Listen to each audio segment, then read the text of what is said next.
Late Night, Iain Lee on Talk Radio. Every man has his techniques, and they're all different.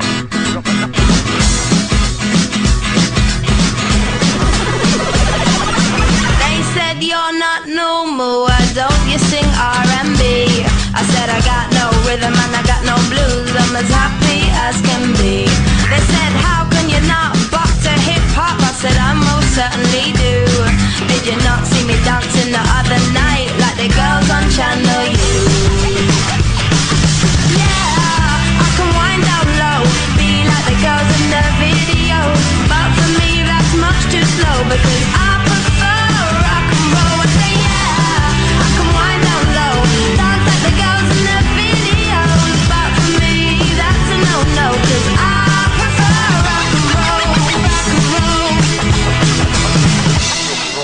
They say why'd you wear a shirt and tie? Now that's a bit bizarre. I said I like to look good when I go on stage, strumming my guitar. I like to sing my songs about real life things like good times and romance, and I prefer to do it in my skinny jeans and minuscule hot pants. Every man has his techniques, Cause this baby got no back, and they're all different. yeah, I can wind down low, be like the girls in the videos, but for me that's much too slow because I prefer rock and roll. I say yeah, I can wind down low, dance like the girls in the videos, but for me that's a no-no cause I prefer rock and roll, rock and roll, rock, rock. Why can't people just let me be? I'm only putting out what comes back to me. Some people get their kicks with other things, but I get mine with wood and string. Yeah, I can wind down low, be like the girls in the videos, but for me that's much too slow because I prefer rock and roll. I say yeah, I can wind down low, dance like the girls in the videos, but for me that's a no-no cause I prefer rock and roll. Yeah, I can wind down low, be like the girls in the videos, but for me that's Here we much go. too slow because I prefer rock and roll. I say yeah, I can wind down low, Here we go. girls in the videos, but for me that's a no-no cause I prefer rock and roll. Good evening, dear listener, the Late Night Alternative. My name is Iain Lee. Who are you? Catherine Boyle. Nothing. What's going on? Sam? Sam, are we broadcasting? Yeah, we are. What was that noise at the end of that song? I don't know. Fantastic. Excellent. Smooth start. No one would never know we're not in the studio. We started it. We're the most never fashionable. know. No one would ever know. My name's Iain Lee. Who are you? Catherine Boyle. I'm wearing slippers. Yes, we are coming live from my house, my studio, and it's going to be the studio for the next 43 months, I reckon, this whole thing. Yeah, I'm rubbing my boobies. It's my house. I rub whatever I want in my house, and today I'm rubbing my boobies. If anyone, any technical bods out there, because literally, and we'll post a picture again of the setup in a second. As the week goes on, this studio is going to improve and improve and improve. Oh, I've ordered some expensive microphones. I've ordered expensive microphones and another microphone stand. And we're going to get the dirty old table out of the garage and bring it into this room. Well, make sure you give it a good old wipe over with some Dettol. I always do. The table. I have ordered some long cables. Ooh. This room is becoming an actual studio. I'm not going to soundproof it. I'm not going to put... I don't think that the egg boxes thing is nonsense. That doesn't soundproof anything. Chickens can hear things, right? Yeah. So the egg boxes don't work. Okay. 0344 499 1000 is the phone number. This is the beginning of the revolution. I reckon by the middle of next week, we'll all be wearing rags. We'll be feral. I've bought a shotgun. No, I haven't bought a shotgun. Sorry, I've bought the single shotgun by George Ezra. I apologise. And we will be gnawing the bones off of rats and murdering door-to-door salesmen and beggars. Beggars will be coming door-to-door in Christian missionaries, and we will be inviting them in and then coshing them over the head and then eating them as society falls apart. Long live Donald Trump! Or we'll get used to living a bit differently. And today I decided that I wasn't going to wear my track slacks all day, so I'm wearing normal work attire. Yes, just come round and sit round my friend's house. Okay, I took my shoes off straight away and put my slippers on, but the effort was there. I cooked dinner. He did. I cooked dinner, guys. I cooked a shepherd's pie. Shepherd's pie. With real shepherd. And I actually... 0344 499 1000. The Giggle Factory is open for business. Can't you tell? Let's open it. Caddick, come in. Hey, boss. Hello, Alan Caddick. It's an Alan Caddicka. I'm talking to you through me watch. Three what? Your what? On Apple Watch. An Apple Wok? Did you say Apple Wok? I mean, what will they think of next? So you've got your Wok is connected to the internet? No, connected to my phone. Your Wok is connected to your phone? Yeah. How do you cook with it? No, I make calls with it. Okay, so you've chosen not to cook with it. So you're only really using 50% of its ability. Aren't they clever? I mean, yes, it could be argued, not by me, that the Chinese have caused this. Not by me, by racists.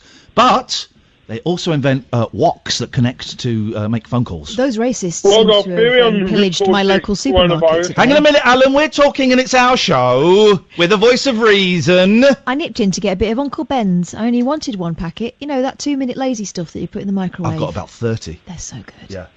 But the only ones that were left were the Chinese rice. Why? Because they're racist, aren't they, Alan? Well, I got a theory on who caused this coronavirus.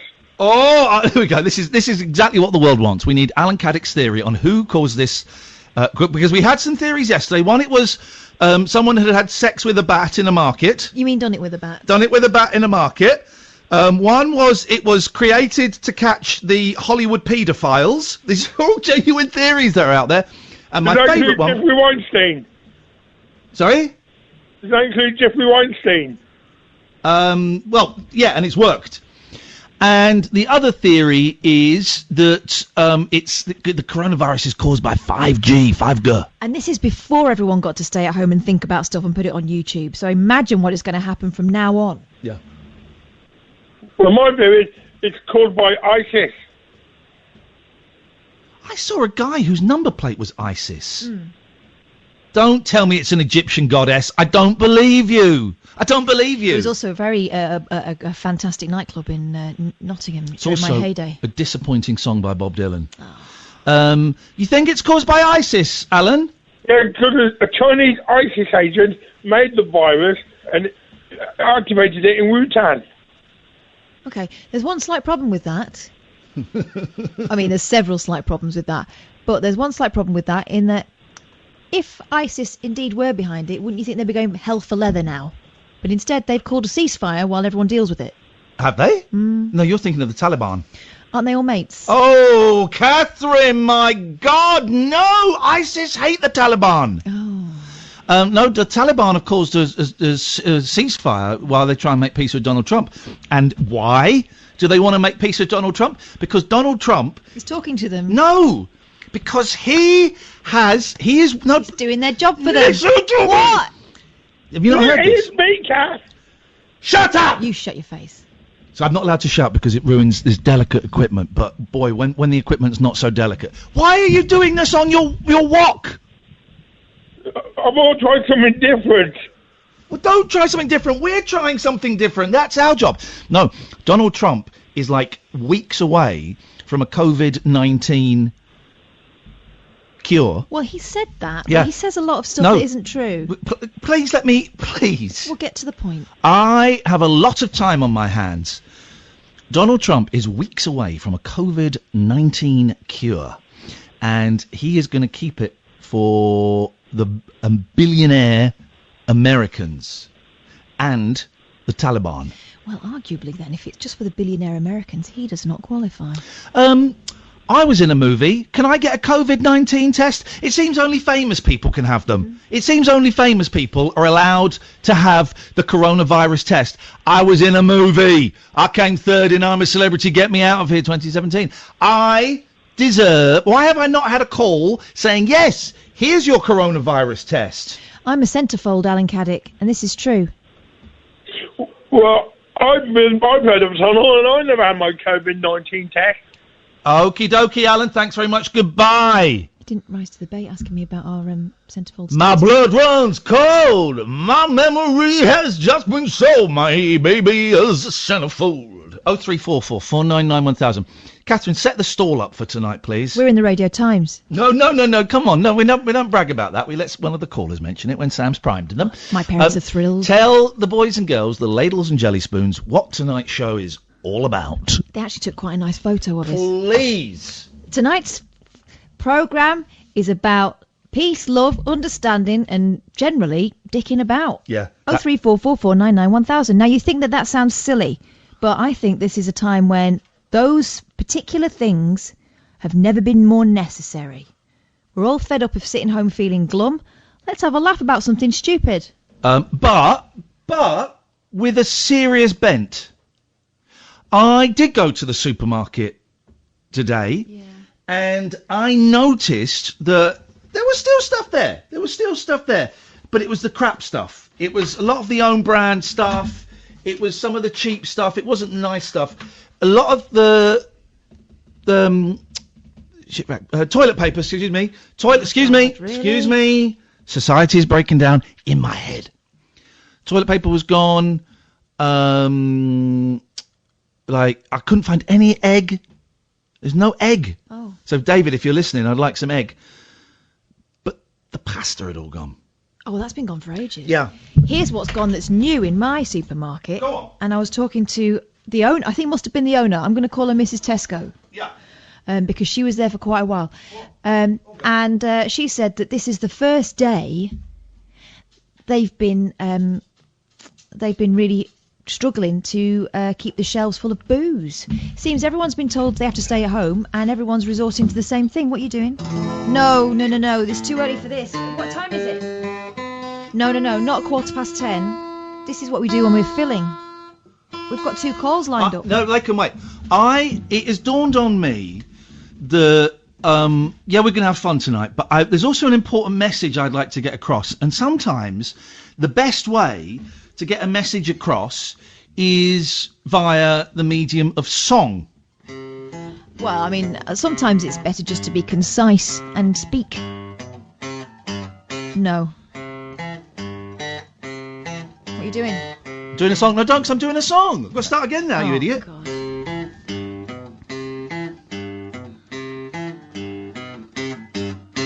As I walked to the shops today, my heart was full of joy.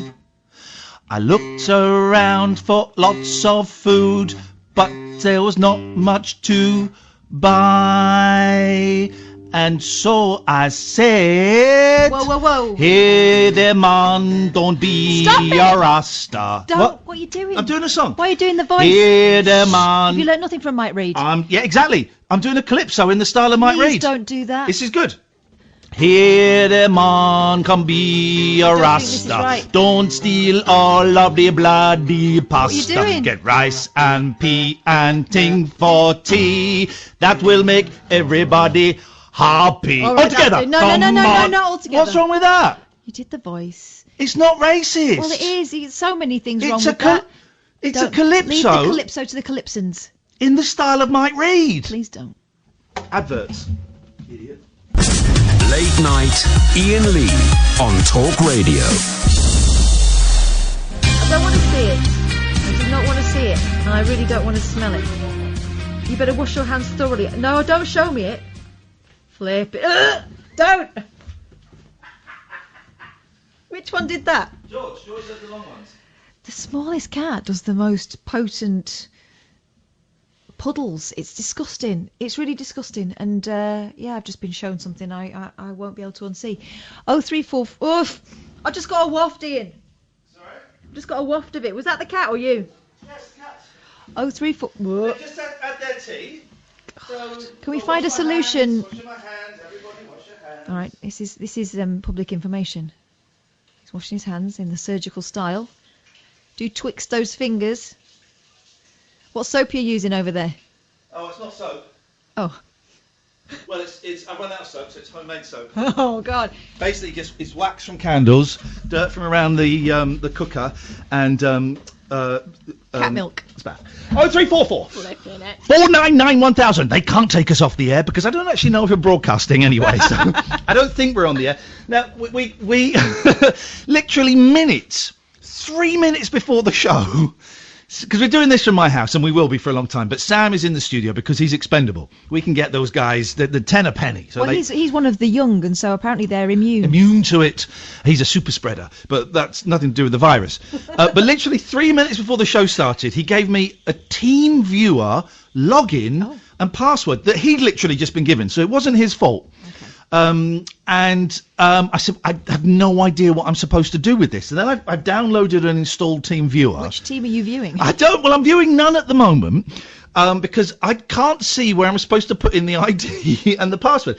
And apparently it's supposed to let me see the phone box screen so I can see who the callers are. At the moment, we're using a WhatsApp video call, and somehow we've managed to get it upside down. So we're looking through my phone via Sam's phone, upside down. Sam, if you could mute the microphone on your phone, that'll be kind of handy. And it's upside down. Who have we got? Can't see. Is it Cardi B? Stephen is pink, and the one in the green one looks like Ruby.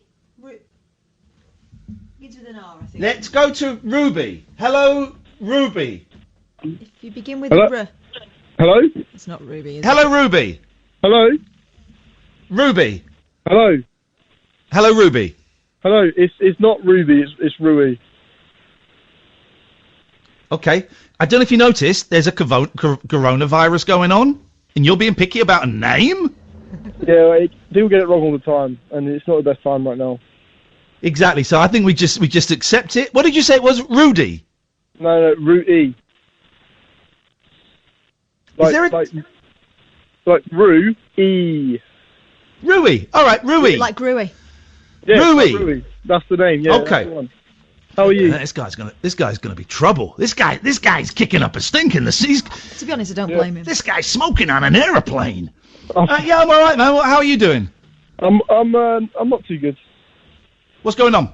I'm at university. All the lectures have been cancelled, and I've been sent home.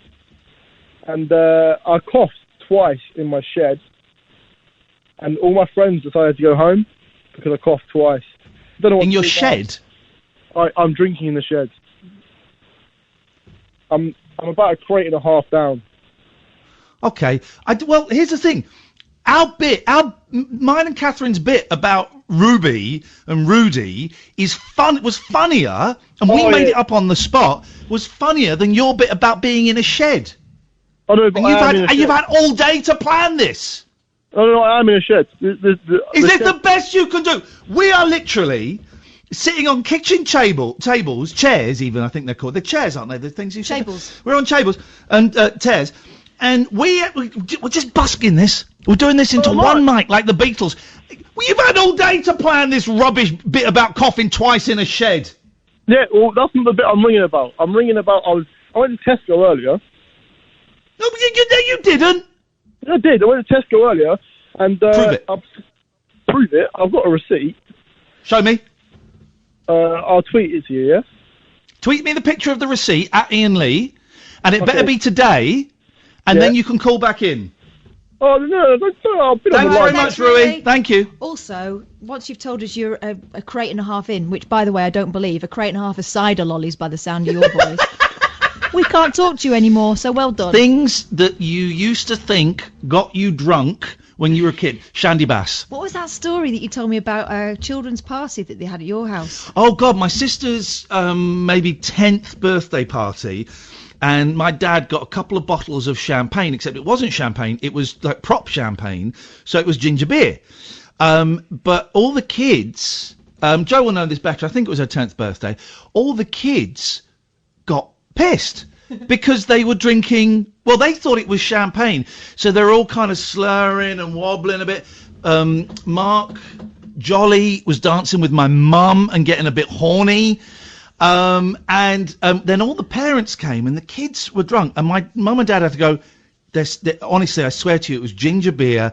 They think it's champagne. They think they're drunk. Of course, we've not given them alcohol. Wonderful times. Wonderful times. 0344 499 1000. You try and read one of these upside down names. Dan, is it? Green. Dan. Hiya. Hi. Can I get 2 fish suppers and 2 cans of Iron Brew, please? I don't know. Can you get a new joke? No, because all the shops are shut, so I need to ring up the takeaway line. So yeah, can you deliver to the Isle of Skye, please? I got me and my mate Jack on the line. Thanks for your call. Bye bye. 0344 499 1000. Sienna. Stephen. Hiya. Hi there. Hi, Steve. Hi. So I've had a bit of a problem. See, with this coronavirus stuff, I work for one of the concerts and events management planning in Scotland. A bit Do you need some Iron Brew? Is that what you're calling up for? No, not at all. Basically, like, yous are lucky in the sense of yous can actually work from home, whereas we can't obviously put on gigs. No, I'm not angry at all. Don't be angry with us, Stephen, for God's sakes. It's not our Some fault. people have been getting quite cross with us. They have been. It's like we've had to cancel a lot of our gigs at like I'm not sure if you know the SSE Hydro in Scotland. Yeah, of course I do. Yeah. Yeah, so we were there was a few events we were trying to book. We were trying to book a band called Doz Fish Supperinos and Doz Cans of Iron Brew, please. Oh, good one. I mean, really, is that I don't get it. Explain it to me. Because I called you out in the first 20 seconds and you still went with it. Well done. But explain it. What? 2 fish suppers and 2 cans of Iron Brew? Yeah, what is the joke? So that we get it, so that next time you're on, we can all laugh. Yeah, right. So, 2 fish suppers and 2 cans of Iron Brew is all I want everyone. Yeah, I know, we get that, we get it, and we know it's not funny, but you explain to us why thick people think that's funny. Thick people? Yeah, you and your mates. Explain to us why thick people think that's funny. Please. I don't understand the joke. Very happy. By the way, I thought catchphrase humour went out with the Fast Show. The Fast Show kind of did it, didn't they? Rip the trousers. They did. And here's the thing. I've got to send something on Facebook. Blimey. We're going to get quite a few of those tonight, and that's fine. Listen, everybody is frustrated. No, not everybody is actually, because I heard some rather jolly people speaking to Eddie Mayer earlier on. A lot of people are frustrated. And a lot of people are scared, and the best way that some people can express that is through doing crap jokes that only their boyfriends, partners, friends, girlfriend, whatever can understand, and that's fine. That's fine. We've explained this though, and maybe we're speaking to the wrong people, because the people who get this show get why there's no point pranking us, because everyone gets on. Everybody's there's no allowed trick on. involved, so. Make sure your joke is a really good one if you're going to do one, otherwise it's going to fall a bit flat. If you want to do a really good prank, go and usurp a program that's trying not to sound a little bit rubbish. I'm going to get in my car now. I'm going to drive to Scotland. I'm going to kill those guys. I'm going to kill them. I'm actually going to kill them. I'm going to kill them. Sam, are you there? Come speak on the air, my friend. Hello. You feeling? How fast are your fingers tonight? Yeah, on point. Okay, good, because I'm gonna call it loud and fast. Okay, I've been too kind. I've been too generous. I need to be a B word. I'm gonna be a tough guy, and I'm gonna call it as soon as I see it. I should have called it with that guy. I knew that's where we were going. I thought he might have a new twist. He didn't. So I'm gonna call it, and you're gonna get rid of them. Are you ready? I'm ready. That was me clicking my fingers. Okay. Let's go to Ever Pinkers. Is that Paul's? Rob. Hello. Hello, Rob. Hello, Ian, and hello, Kath. No, Rob's cool. Rob's passed. Yes, Rob. I was listening to the James Wales show earlier. I'm so sorry, mate. I'm so sorry. And they had an MP on. Right. I can't remember his name, to be honest with you. Of course not. Right. Yes. And he was on about this, self-isolate yourself. Yes. If somebody's got a mortgage, there's not a problem. What's your question, caller? Sorry? What's your question, caller? It's about mortgage-free for 3 months. But they didn't mention nothing about people who live in a council house. Do they get 3 months rent-free? Did you not consider, and I understand your predicament and we're going to deal with it, but did you not consider phoning up James's show to speak to the person about it? Because it was a little bit too late. What do you mean it was a little bit too late? What time was he on? He was on at, I think, I tuned in about 8 o'clock. But the MP, I don't think, came on till around about 9:30. Okay, so you still had 30 minutes when you could have called, no, I don't know, the relevant show and the relevant guest to ask them a question. Yeah, but I was listening to it, and this question didn't come up until about 9:45, I think. Well, you could have asked so the question came up, so what was the answer? Well, like I said, someone who's got their own house are going to be mortgage-free. So the question, right, I'm sorry to rush you, but I'm finding this, I get it, but, so the question didn't come up in James's show, and you didn't think to call up and ask the guest there who could have answered it? No, it did come up in James's show. The question that you're asking, by the way, everyone who's tweeting me yesterday saying I was being rude talking over people, I haven't got control of the faders, and there's a quarter of a second, maybe even slightly less delay, so it sounds ruder than it is. But it didn't, so the question that you're asking about people living in council houses did come up. No, that didn't come up. Right, That's what so I'm the on question about. didn't, the question didn't come up, and you didn't think to phone up and ask the question. No, because it was too late. So I thought, You're 45 minutes too late now. He's gone. This is my show. So you can't obviously answer my question. I don't know anything about it. I wasn't listening to James. I was watching 5 Lads a Week on Channel 4, and I don't know. Oh, right, okay. But it must be a worry, and I get that it's a worry. Here's the thing. We're in totally uncharted waters, Rob. And thank you for being a good sport with my little bit of theatre. We are in... Patty, could you stop playing with that, please? It's my cat. We are in totally uncharted waters. I think the government have to do something to make sure it's okay. So we just have to take this day by day, to quote Godspell. Okay. I get it, though. You live in a council house, right? Yeah, I live in a council house. I've lived in it for 18 years. Yeah, and you're obviously worried about paying and stuff. I get it. I don't think... Listen, if they started turfing out council tenants during the next 6 months, I think it would not go down particularly well. Well, I'm hoping so. Because if I end up with this virus, I'm what's the word? Subject to it, because I'm 66. We had a meeting in work today.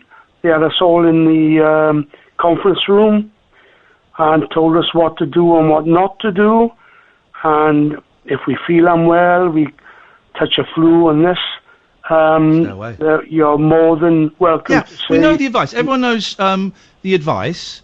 I think it will be okay, my friend. I understand your worry. I understand your fear. Not everybody. A lot of people are feared for so many different things. But I really would be very surprised if they started turfing out council tenants because they couldn't pay the rent. There's got to be some leeway. There will be some leeway.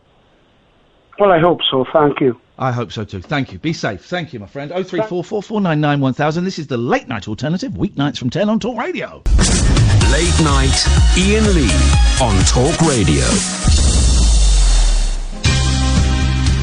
Hover on those faders, young Sam. I'm going to teach you the ways of a Jedi Master. Let's go to Jerry. Good evening, Jerry.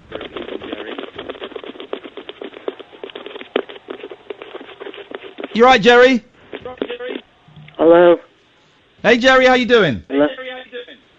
In lockdown. And how's that going in there? Can't go out. Can't go out. No? Can't No one can though. So really, you're not alone. Well, you are alone, but you're not alone. Bit bad. Yeah, it is bad, but it's. Sorry. The Russians. Are Jerry, here's the thing, right? We need because we're broadcasting from home. We're on a very, very slight delay, and your phone is rubbish and echoes, and it's creating. It's like a time loop. So it's just making it really, really difficult to have a free-flowing conversation. So, one thing, we need to find a way around that phone, but we can sort that out. The second thing is, no one speaks until the other person has said, Roger. Roger? Roger? Roger. Okay, that was a short one. So, same for you, Catherine, Roger. Whatever. Roger. So, Jerry, what have you called in for, Roger? I'm just saying to see how your mum's doing. See how your mum's doing, Roger. Thank you. There we go. That's what we're waiting for. My mum is doing all right, actually. I phoned her up today, and I had a nice chat, and I found it really hard talking to her because I was crying, and I didn't want her to know that I was crying. They're still letting visitors into the care home at selected times, which I'm not particularly happy about, but also they had a concert today. There's a really nice guy called Iain who plays the accordion, and he's an absolute prune, and I love him. He's a really nice fool, and he does so much stuff there, and he was doing a concert for them, but he was doing a concert in the garden, and everyone was going to watch through the windows and the doors, which I thought was wonderful. And then Mandy, one of our regular tweeters, so, did you see the story that she... Oh, it was lovely. It was so beautiful. It was an old boy in America in a care home, and his son was on the other side of, like, the double glazed, the window, and they were talking to each other on the phone. I thought, I'm having that. So, I spoke to my mum, and I said, I've seen this, and if it comes to it, I'll come round, because she's got a sort of door that goes to the garden. I'll come round one day and we'll have a cup of coffee. I'll be on the outside. It's really silly, but I'll be on the outside. You'll be on the inside, and we'll have a chat. So she thinks that's hilarious. So I'm going to do that.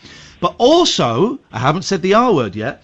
Also, I've now got a Facebook portal, a Wi-Fi hotspot. I need to do one more thing. I need to know how to take... I've installed WhatsApp on there, but it's the WhatsApp that's associated to my phone. So if anyone knows, I could Google it, I suppose, how to take WhatsApp off of a Facebook portal so I can install it again, and then I'm hoping that tomorrow the care home will let me go to the care home, strip off, there's like an antechamber to go in, like, almost like an airlock, strip off, cover myself in Dettol, run to her room, shave all your hair off, run to my room naked, her room naked, set up the Facebook portal and the Wi-Fi, then climb out through the window, that's just for a laugh, it's just my thing, and then have another Dettol bath, and then drive home. So then hopefully she'll have Facebook portal Roger. That's a good idea. It's real difficult at the moment. I'm struggling. I'm struggling. Had the ambulance out twice. I'm struggling, but still keep me channel. Roger. Thank you. It was horrible because you sounded so depressed and upset, but we have to follow the rules. It is tough, but there's one positive, Jerry. I've never heard you speak so clearly, Roger. I'm speaking clearly. Yeah, really. Yes, really clearly, Roger. Jerry, Roger. Oh, the sit rep.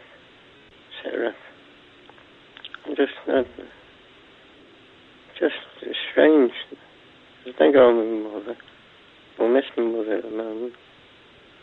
Because she's not very well. I'm struggling at the moment. Roger. Is there anything we can do for you, mate? Roger?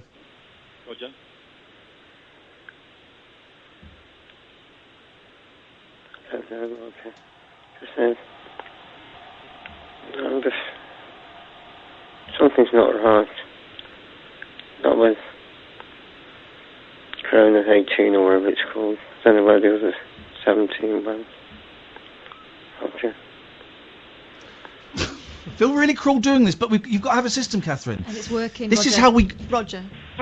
This is how we got into this mess. Is we didn't have a system, Roger. Roger. I'm Catherine. No, but have you finished? Roger. Stop being a dick because you know how this works, Roger. Don't be rude to me, Roger. Ian. Roger. Jerry. Jerry. No. Oh, shit. Jerry. Roger. Jerry. Roger. Roger. Have a think.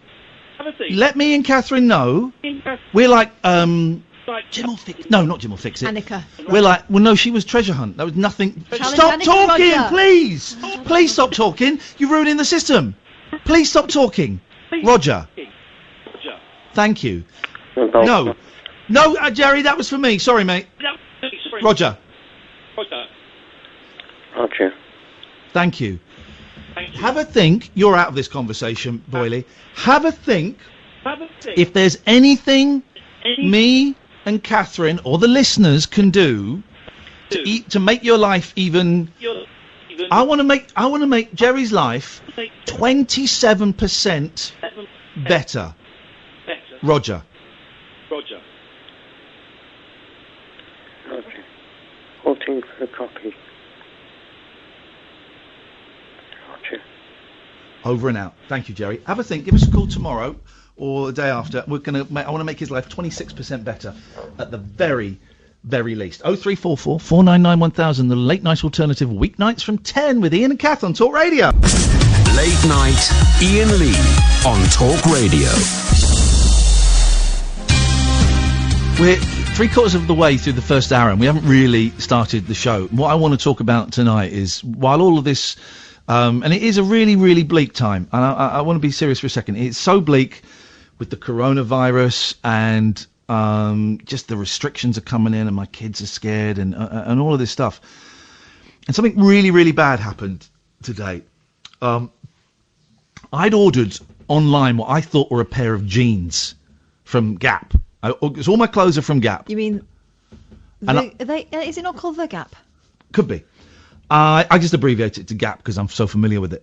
And I ordered jeans, and because I've gone up from a 34 to a 36. I've been saying this waist. I've been saying this, not leg length. My leg length is 34.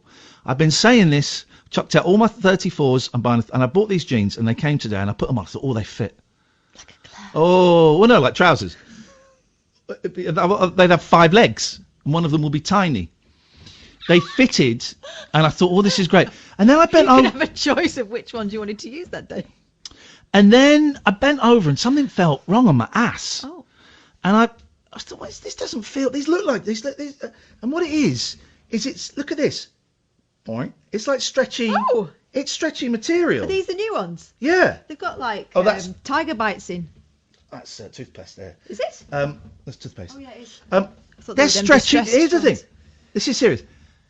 For a minute, if we be serious for a minute, please. I'll get back to your frothy calls about everybody dying. But this is serious. So these are stretchy jeans. So basically, I've got jeggings on.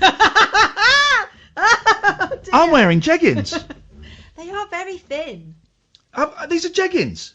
I've got jeggings. Is it a real fly or is it pretend? Did you just pull them up? Yeah, it's like an elasticated way. My worry, right, when I came out as bisexual was that I would go full gay. I was terrified of going full Don't gay. think that's how it works. No offence, I don't want to go full gay. I like ladies too much. So I was worried I was going to go full gay. But I don't think they call it full gay. I think they just call it gay. Okay, well. But who am I to tell you? Exactly. I'm here to learn I know more from about you. it than you. Yeah. And then these jeggings, Kath said, maybe you're going full gay. It wasn't that. It was you moaning about jeggings and then also saying that you'd listened to a full Erasure album. Oh, I did. I listened to Erasure today. And I thought, well, that's a bit... And then it all made sense, because yesterday I was watching a lot of gay pornography. Oh, God. So it's just starting... Yeah. Maybe I've gone full gay. Fine. I did today, right? I felt so low this morning. And I watched David Babcock did an absolutely pathetic attempt at a relaxing stream. If anything, it was all right until he got a violin out. Oh, God, why? I don't know. Could he play it? No! And God, who would get an instrument out and be rubbish on it in front of people? I don't know. Only professionals, only people with musical licenses should be allowed to play music in public. So then I turned it off and I put on, you know me, you know I like The Who, The Monkees, The Beach Boys. I wanted something upbeat while I cooked a shepherd's pie. Oh, God. So I put on 80s mix on, it's not Shaft, what do they call it? Spotify. I put an 80s mix on, and the first one was Take On Me, Aha. Love it. Second one was something by Madonna. Third one, Blue Savannah. Was it True Blue? Is that what led you to Blue Savannah? No, because the next one was Blue Savannah. I went, I want some Erasure. Erasure's greatest hits. And I played... I tried to discover a little something to make me sweeter. Oh, baby, baby. No, you can't be gay because all those guys know all the words. Okay, well, it's part of the deal. I'm learning the techniques. And I played that 5 times in a row. I'm so in love with you. I'll be forever blue. That you give me no reason. How you making me work so hard? That you give me no, that you give me no, that you give me no, that you give me no. Shh, got neighbours. Nick, let's go to Nick. Mick. Yes. Hello? Yes, I'm here. Yep, speak. Yeah, I'm here. Yep, speak. Why you know? Hello? Yeah, sorry. Can you hear me now? Speak. I'm speaking. Yeah, but just stop saying I'm here, I'm speaking. Speak the thing you were ringing us up to speak about. Give me content, give it hard. Give a little respect. No, I've got neighbours, can't do that. Oh. Right. Can you hear me now better, yeah? I believe. I hear you from the start, come on. Can you hear me a little bit better now? You're going to hear the sounds of an ambulance coming as I punch you in the nose in a minute. What do you want? What do you want?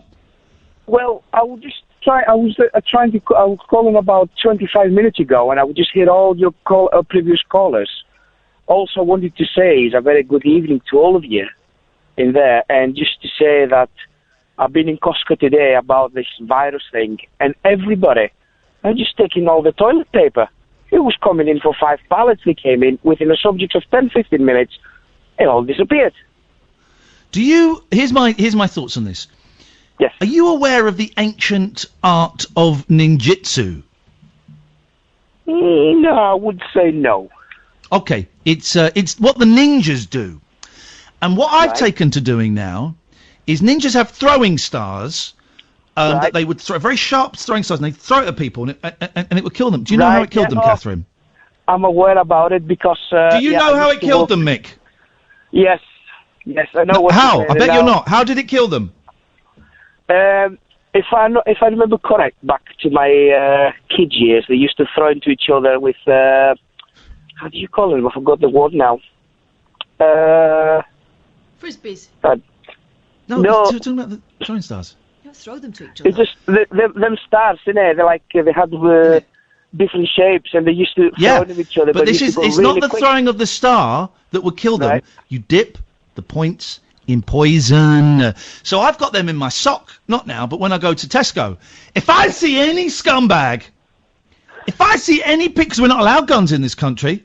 No, not ninja stars either. Yes, you are. Where's the law? Sorry. Oh, I'm sorry, Catherine. Where's the law? Show me. It's a bladed weapon. No, it's not got a blade. It's a point. It's not a blade. Oh, you are so destroyed. So destroyed. For destroyed. If I see anybody with more than 1 pack of toilet paper, I whip out a throwing star, throw it, gets them in the neck. They go, what the f-? Then they die because of the poison. I get the toilet and I give it to a homeless charity. You know, honestly, I went yesterday. My local Costco in Leeds, it opens 10 o'clock in the morning, right? I went there for 5 past. I thought I would go in there, not to take toilet paper, because thank God I've got enough. So what happened was, everybody was just queuing to go in. No, I thought, no, they can't be right. So, I waited the queue patiently. Queue was still like 20 past 10. Queues was still outside. I thought, you know what, this is got to be a joke. So anyway, eventually we got in. Sooner we walked in, everybody down to the toilet paper aisle. And all the, the cleaning products and everything was untouched. And I thought to myself, what on earth am I missing the point here? And everybody Well, was Mick, can I ask you a personal question? When was the last time you had a dump? I would say. Are you struggling? Because I can send you. I have got toilet paper. I can send you 5 sheets of toilet paper. No, thank you very much, because I've made my thing is, you know, I made me open the door. I made me, my supplies. Pui na to telefono mu? Mick, pui na to telefono mu? Where is it? I don't know. Pui na? Edo. Thank you, Mick. There we go. 0344. No, I want to do go on, Kath wants to have a go on you. Kath wants to have a go on you. Mick, θέλω να αλλάξω 100 λίρες, παρακαλώ. Ωραία, πολύ ωραία, αλλά εγώ δεν μπορώ να στα αλλάξω, θα πρέπει να πάμε σε τράπεζα και έτσι. Exactly. Indaxi. Thank you, Mick. That was the Greek part of the show. I don't want any more Greeks on the show. That's that box ticked. He sounded like Chuck Winkle. He did. Bizarrely. Evening, Chuck. Wow. Good evening, UK, and all the lovers over there. I don't think we're allowed to make love at the moment. Is it self-isolation means self-love, doesn't it? Dip it in Dettol first. Yep. It's a scary time, John Wayne, and I gotta tell you, from the east to the west coast over here, we got all kinds of things going off. Nino, it's an emergency. Got told to call the doctor. Tell us what's going on, my friend. Let us know. I got people coughing everywhere. It's stupid. Oh, sorry. I thought you meant there was actual stuff happening. It's just people coughing everywhere.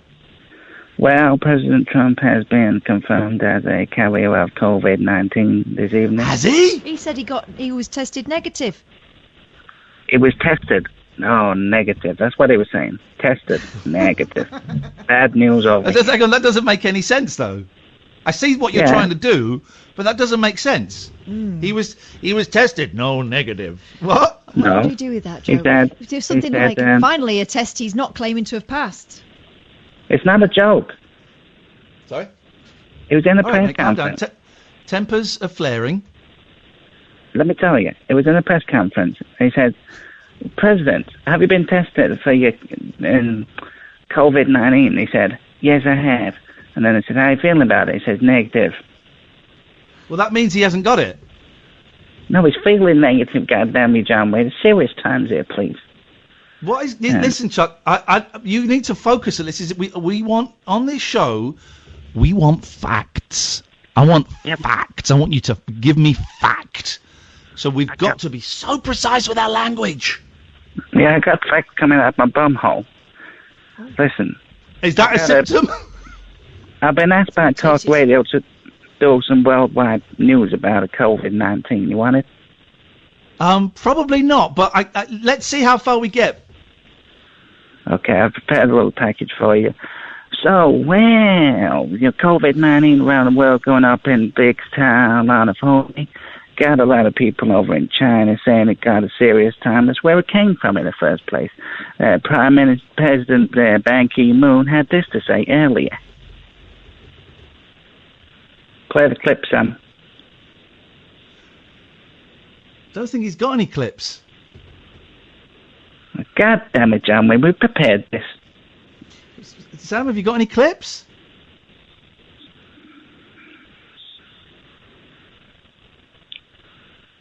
Hello? Is that? Oh. Can you remember what he said? I wouldn't do the voice, but can you remember what he said? Yeah, he just said, I'm working with a bunch of assholes. See you later. Oh, dearie me. Is that what he said? How good. He's got... Never heard him like that. I have never heard him like that in my life. That is not the covering technique they teach you at journalism school in this country. Flipping heck, man! Flipping heck! Who we got on pink? Who's on the pink? Shaman. Oh, Sharon. Sharon. Hello? Hello. Yes? Hello? Yeah, can you hear me? Yeah? Who is this? Right. Sharon. Oh, Sharon. Sorry, because we can't see the screen very well. And we're both quite old, and our eyes are dim. Who said that? My eyes are... My back is bent. My nose is... Yeah, it's in Monty Python. No, there's one. My eyes are dim. That's that one. No, it's not. It is. Yeah, okay. Catherine's not that Yes. old. Sorry? Catherine's not that old. Catherine's not that old. Well, we are. What have we got for us? I'm just here to represent Scotland, the sensible part. Okay, well, thanks very much for your call. 0344 If anything, Scotland's overrepresented. 499 1000. I just had a feeling that was going down the Iron Brew Yeah. route. I just had a feeling. She wasn't one of us. Have a little respect. Right, well, we haven't done... Here's what I want to talk about. I've got loads of stuff to talk about tonight. All right. The coronavirus challenge, how working from home from you is not working. Is everyone drunk tonight? I clean the kitchen. Who are the real heroes of coronavirus? I say the postmen are women. Yeah, that's it. So action-packed. Do you want to hear what I've got? No? No? I mean, what, you're not going to do it now, are you? Hairy hands and your biggest regrets. 0344 499 1000 is the telephone number if you want to give us I'm going on holiday without going out. a call. You can phone up at anything. We'll set up the stall again, but if you want to talk about how you're feeling, feel free to, it's weird times. My eyes are dim, I cannot see. I have not brought my specs with me. Oh, I don't like this song. Have not brought my... Don't like this one. It reminds me of being sexually abused as an 8-year-old. Oh, shit. I just remembered that we'd sing it in the bus on the way to places. So, what I'm saying there is we can talk about heavy stuff as well. I've just thrown a little bit of, my personal history into the mix. Yowzers. 0344 Buzzkill. 0344 499 1000, the late night alternative, weeknights from 10 with Iain and Kath on Talk Radio. Late night, Iain Lee on Talk Radio.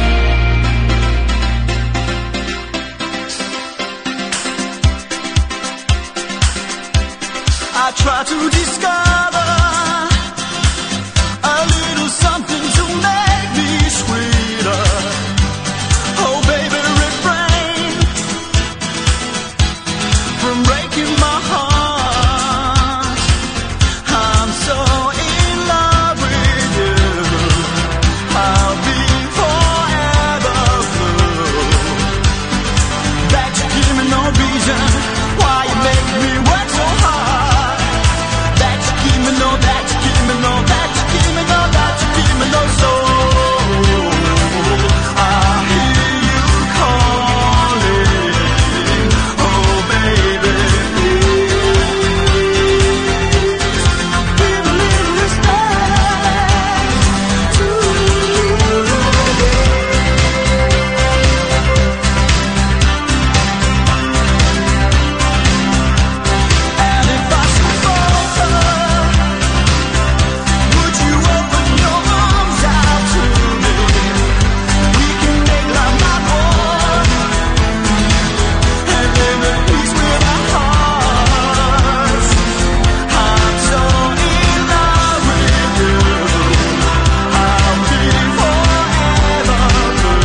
evening, dear listener. 0344 499 1000. Catherine, if you're going to do the show from my home, you're going to have to eat the air that my cats make with their bums. They're making air biscuits. They've just had their dinner, so now it's poo Dirty time. brownies. 0344 You sure that's the cats? 0344 499 1000. We are broadcasting from home. Irrelevant to you, but just to let you know that we're in this with you guys.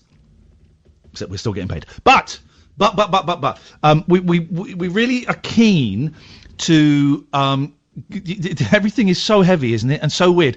I don't think it's going to be this depressing for the whole run of this. It can't be, because we can't, as human beings, we can't survive this. It's just so unique and so different, and we are seeing, you know, everything that has held true in our society for decades is kind of crumbling away, if it's not collapsed in its entirety already. And that's a lot to take in. I have real moments of being really down, really down, unable to get out of bed. I kept breaking down in tears today. I was cleaning the kitchen. This is where I had to, you know, middle class problems. I got in touch with my cleaner today and said, you know what, I think it's probably best that you don't come round until this is over. And she's a really nice woman, Becky, and I felt terrible, but she said, thank you so much. And I said, look, let me pay you for, she comes over twice a month. I said, let me pay you for 2 sessions, you know, and I hope that helps, and I hope things pick up. And then I'm cleaning the kitchen. I just kept bursting into tears because I was thinking about my mum, and I'm thinking about the kids and how it's not really sunk in for the kids yet. We've got a week booked away in a couple of weeks, and that will probably be cancelled, although they emailed today saying we're not closing OBS. And I don't think it'll become real until that happens, although my youngest, I've been posting little bits from his diary that he's been writing, is really upset that he can't have play dates. I think it's going to hit them at some point soon. So, but I've also had moments of real joy today, real joy. I picked up my youngest, and we have 45 minutes or 50 minutes before we had to pick up the eldest, so we parked up. What did we do? Oh, we parked up and we played a game where we both climbed through the car windows. We climbed out through the car windows while the car was parked, and we sat on the roof of the car. Then we had a game where I dropped him off on like a little cul-de-sac. I dropped him off and I drove away while he chased the car. And there were like people were on the street, and I was going, "Stop following me! Stop following me, you weird kid!" Because he likes doing little pranks like that. So we did, and we were just laughing so hard. And I've said to the boys, "Look, I've got a feeling we won't be going away to this log cabin for that week, but I'm still keeping that week off. You're staying with me. Daddy's got a tent. We're sleeping in the garden. I hate sleeping in the garden, but I said we are going to have the best fun. We're going to have the best summer holiday you can possibly imagine." You see, I'm not a camper either. No. But we slept in the garden once. Best night's sleep I've ever had. All that fresh air. I slept. And I woke up feeling refreshed. So what I'm saying is silver linings. Yeah, exactly. So I think this malaise it has to lift at some point. We've got a guest coming on tomorrow, and I can't remember her last name. Sarah Benicassa. She's a comedian and a writer in America, and she just pops up in my feed because I follow one American comedian. It keeps suggesting other American comedians, and she's just struck me. A couple of them have actually as being very sharp, very funny, and anyway, she's doing this podcast called "Well, This Isn't Normal," right? And it's just like 15, 20 minutes of her talking about what's going on and giving you a couple of techniques of how to get rid of the stress. And she's got like she's from New Jersey, but she lives in LA. So she's got this really kind of nice, very calm voice. And today I listened to the first one today, and it's all about a little breathing exercise, really simple stuff that just can bring you back into the moment. So I think she's going to come on tomorrow. And we'll keep highlighting, if we find other little things that might help, we'll keep highlighting that. But there was a point to this, wasn't there? Yes, I remember now. We want this show to be a laugh. Everywhere else is doom and gloom. Doom and or gloom. Yeah, Sometimes both. Yeah. A lot of doom, a lot of gloom. And so we want to keep the show laugh. We want to mess around, not to in any way be flippant about what's going on. But like you said yesterday, Gracie Fields and George Formby, you know, when World War II was going on, to continue the war analogy, everyone wasn't sitting around for the whole 4 or 5 years going, oh my God, we're all going to die. They're having a laugh for bits of it. Here's what we need to do, right? And it's easier said than done sometimes, but that's what we're here to try and help. Find the joy. Find the joy. The times I've been most miserable in my life, and I felt like I'm waking up, eating, going to bed, waking up, eating, going to bed, that whole thing, right, is because I've forgotten to punctuate my days with something that's just daft or fun or creative in some way. So that's hopefully what we'll bring to you. We're going to try. And it's going to be hard, man. It's going to be hard because it's grim. It's grim. But we will try and have a laugh as much as we can. That's what this show is aiming to do. Obviously, if there's any big breaking news story, we'll dive into that. But saying that, if you are struggling with this, if you are, I say something really bleak actually, I wouldn't be surprised if at the end of this we find out there's a big spike in suicide, big spike in people taking their own lives, isolating themselves, and I can see it. I can see how it's one of my big things today was, should I go to an Alcoholics Anonymous meeting? I spoke to a few people and decided not to go.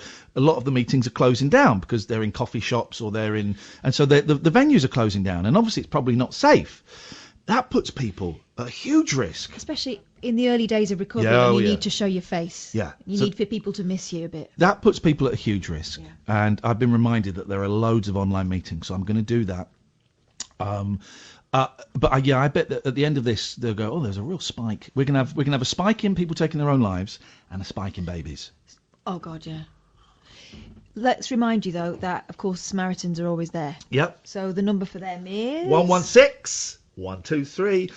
Might take a few rings. Yeah. At this time of year. And you know what? You don't have to be, sitting there thinking about ending it all. Maybe you just need to take the lid off the pressure a little bit. They will listen and they can't put the phone down. I don't think David Babcock would mind me saying this, as he shared it on Twitter. He called them the other day. Wasn't suicidal, the pressure was bubbling up. But we are not the Samaritans, Catherine and I, but the pressure's bubbling up. You can give us a call. I haven't really got many words of encouragement or wisdom on this. Phone up because you're a junkie. I can tell you how I got clean. You're phoning up for you're going through a divorce. I can tell you what that's like. But we haven't really got any words of wisdom. But we will listen and we will be non-judgmental, unless you're being a huge dick, and then we'll tell you that. We'll tell you that. What I'm saying is, for the next few months, this show is going to be the clunkiest of gear changes, and we are ready for it. Don't think just because we've had a laugh for the first hour, and you're thinking, man, I'm sat here and I haven't spoken to anyone for 3 days, and I'm going nuts, and I think we're all going to die. And I'm 0344 499 1000. You are not alone. The number of people I have spoken to who are terrified, and there is no shame in admitting that. It's not just people like myself who have spoken about mental health issues. It's so many people. It's not everyone. There are still some really kind people who are like, I'll be all right. There are some idiots as well on the other extreme who are out there in crowded bars and nightclubs and putting they feel all right, so putting people's lives at risk. And there are people, of course, right on the other end who are cowering in a corner, with the doors locked, a knife in their hand. Let's try and get somewhere in the middle. 0344 499 1000. If you've never called before, really simple, same number, even though we're broadcasting from my house, and we will do. And thank you for your patience. I know. Actually, it probably does sound better than that studio because that was a pony studio. That was a pun. Give it to Times Radio. Best of luck, guys. Best of luck with that rubbish. The studio, not the station, obviously. But the way it works, you phone up, you speak to our good friend Sam, who is risking life and limb in the studio back in London. He will take your name and number, call you straight back, and then it will come up on the screen. The way we're looking at the screen, I can't see how many calls are queued up, so some of you may be waiting a little bit longer than normal. I apologise. If you can wait, do. And also, here's something. I heard Jim Davis say this last night, and Jim on BBC London, and his show was a little bit heavier than ours, but he's a good man. And I will say this. One of the things I learned today is you can turn the radio off. If this is all getting too much for you, turn the radio off. Turn the radio off. Turn the radio off. Turn Twitter off. Turn the radio off. Go and read a book. Go and have a bath. I found baths really relaxing. Go and listen to a little bit of music. If you can afford it, sign up to Spotify or something. Go and listen to some music. You don't have to listen to the radio. And if you're finding this kind of conversation too triggering, switch the radio off. We don't mind. We don't mind. We want you to be happy and to not panic and to not be as anxious as... 0344 499 1000. We got calls coming out of our Watusi. We will get to them after this. Late night, Iain Lee on Talk Radio. Let's try again with Sharon, who we racially profiled as a troublemaker simply for her Scottish lilt. To be fair... Pineapple and grapefruit. To be fair, we'd had a number of troublemakers... Arseholes! ...from that area. And when I say area, I mean country. So, Sharon, forgive Iain. No. My blood is Scottish. I've got Scottish blood flowing through my veins. These are my folk. These are my good people. Wow, so you're a traitor. No, God, no. You racially profiled her as a troublemaker. I wanted to keep her. Okay. Let's not fall out over this, Catherine. We've got plenty of other stuff we can fall out over. Good evening, Sharon. Hello, good evening. Good evening, Sharon. Right, this is nothing to do with Iron Brew. Are you now? Hang on a second. Have you fallen down a well? Because now you're really quiet. Hello. No, I'm not done well. Okay. Sam, does she sound quiet to you? No. Okay, it's just us then. Fine. All right. Don't speak to me like that. Just you being anti-Scottish again. Yes, Sharon. Hello, I was just phoning up to be concerned about the children. Oh yeah, go on. How coronavirus is affecting them with all their clubs and everything being cancelled. Yeah. My daughter's club was cancelled today, and I had to tell her after school, and she burst out crying. Yeah, I bet. So it's the only club she goes to once a week, and she's always looking forward to it. How old is she? She's 7-year-old. She'll be 8 this year. Okay. Yeah. She's pretty sensitive. She had a sleepover with her friend at the weekend, and she burst out crying 3 litres after I left her there. What I'm trying to do with the boys is I did listen a little bit to Boris Johnson in the car with my youngest, but we were also kind of we were fighting as well, as I had one ear on that.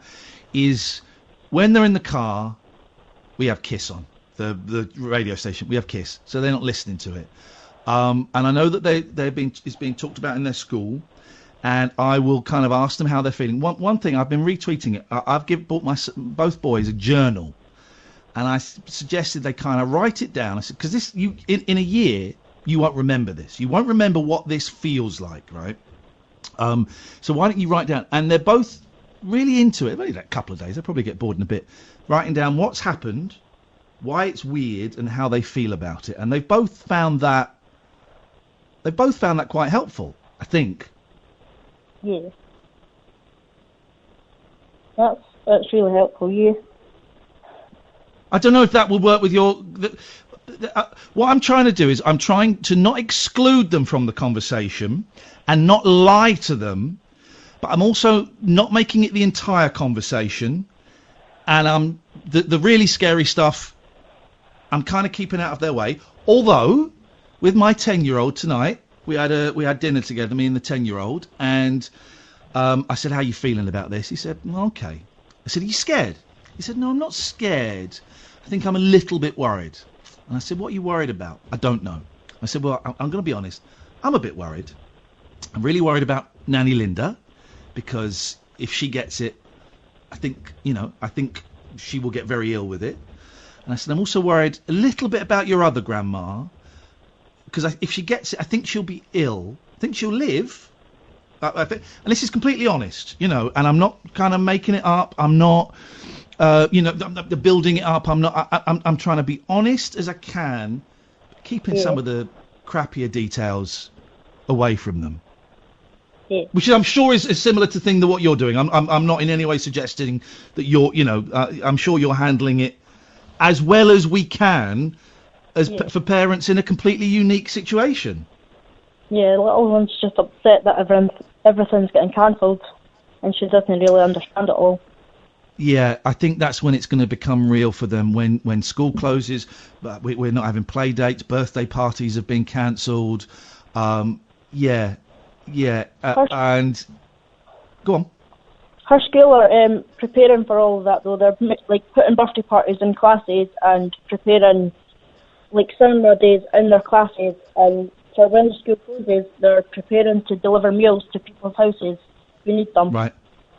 And they're preparing to send iPads home with school homework on them if people need them. Okay. Yeah, I think our boys are. I think there are similar plans, but in fact, the school is closing early tomorrow so that the teachers can be trained in remote. Yeah. Doing it via email, and I think there might be a program that kids can log into. I'm not totally sure how that's going to work. It's going to be tough. And I said to them as well. I said, you know what? This summer we're going to have so much fun. We're going to have so much fun. It's going to be weird, but we're going to have so much fun. But I'm going to be honest. There are bits of it you're going to be so flipping bored. We're going to be so bored for some of it. Get used to it, kids. That's what the 70s were like. That's what childhood was like.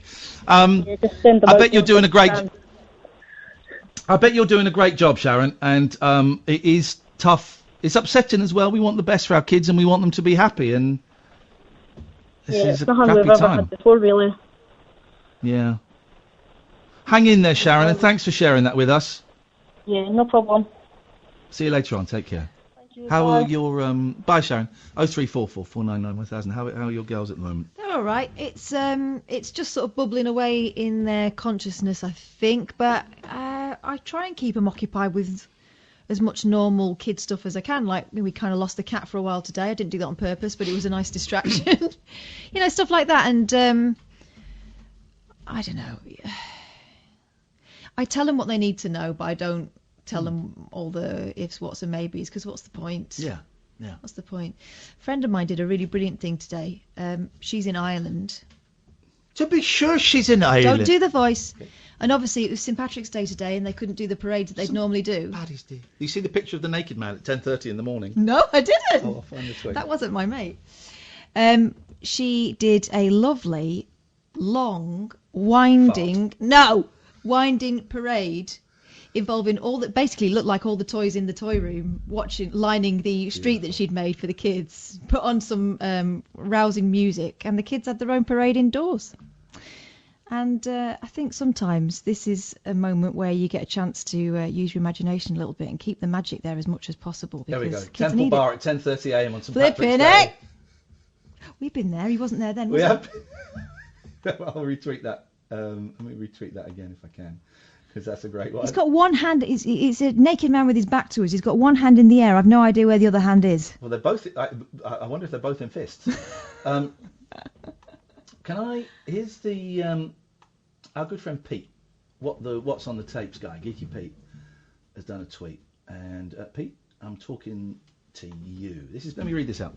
I got to admit, it's hard not to get despondent at the moment. It feels like however long this is going to go on for, the world's going to be changed at the end of it. I know I've had moments of I don't want to be around for that today. I'm safe though. Good. I'm glad you're safe, my friend, because it will get easier. And I can prove it'll get easier. Well, I know it will get easier because I had moments of pure joy today. It's the first time I've had that in ages.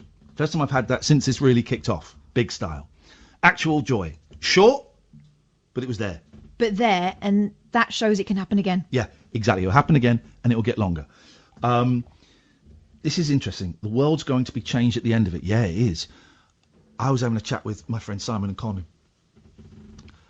And Conan put forward the theory, and I've been thinking this. Well, what if the world is changed for the better? Mm-hmm. What if this kindness... Today I went round to... my elderly next-door neighbour phoned up and said, could you get me some shopping? I said, yeah, sure. And I said, but I can't come round and get the list. I'm not allowed in.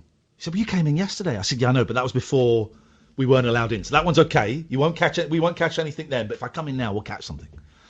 She went, oh, God. I said, let me come round and we'll talk through the window and we'll work out how you're going to give me this list. And what she did was she opened the back door. I love Betty so much. And she stood as far away from me as she could, and she blew on her shopping list. And then Just covering it in germs. And then she stretched out. Oh, I thought she was blowing the fleas off. Stretched out. I stood as far away as I could, and I stretched out, and I just grabbed the corner and took it. I said, that should be safe. That should be safe, Betty. Thank you so much. I did that. I'm finding joy. I'm finding comfort, not joy.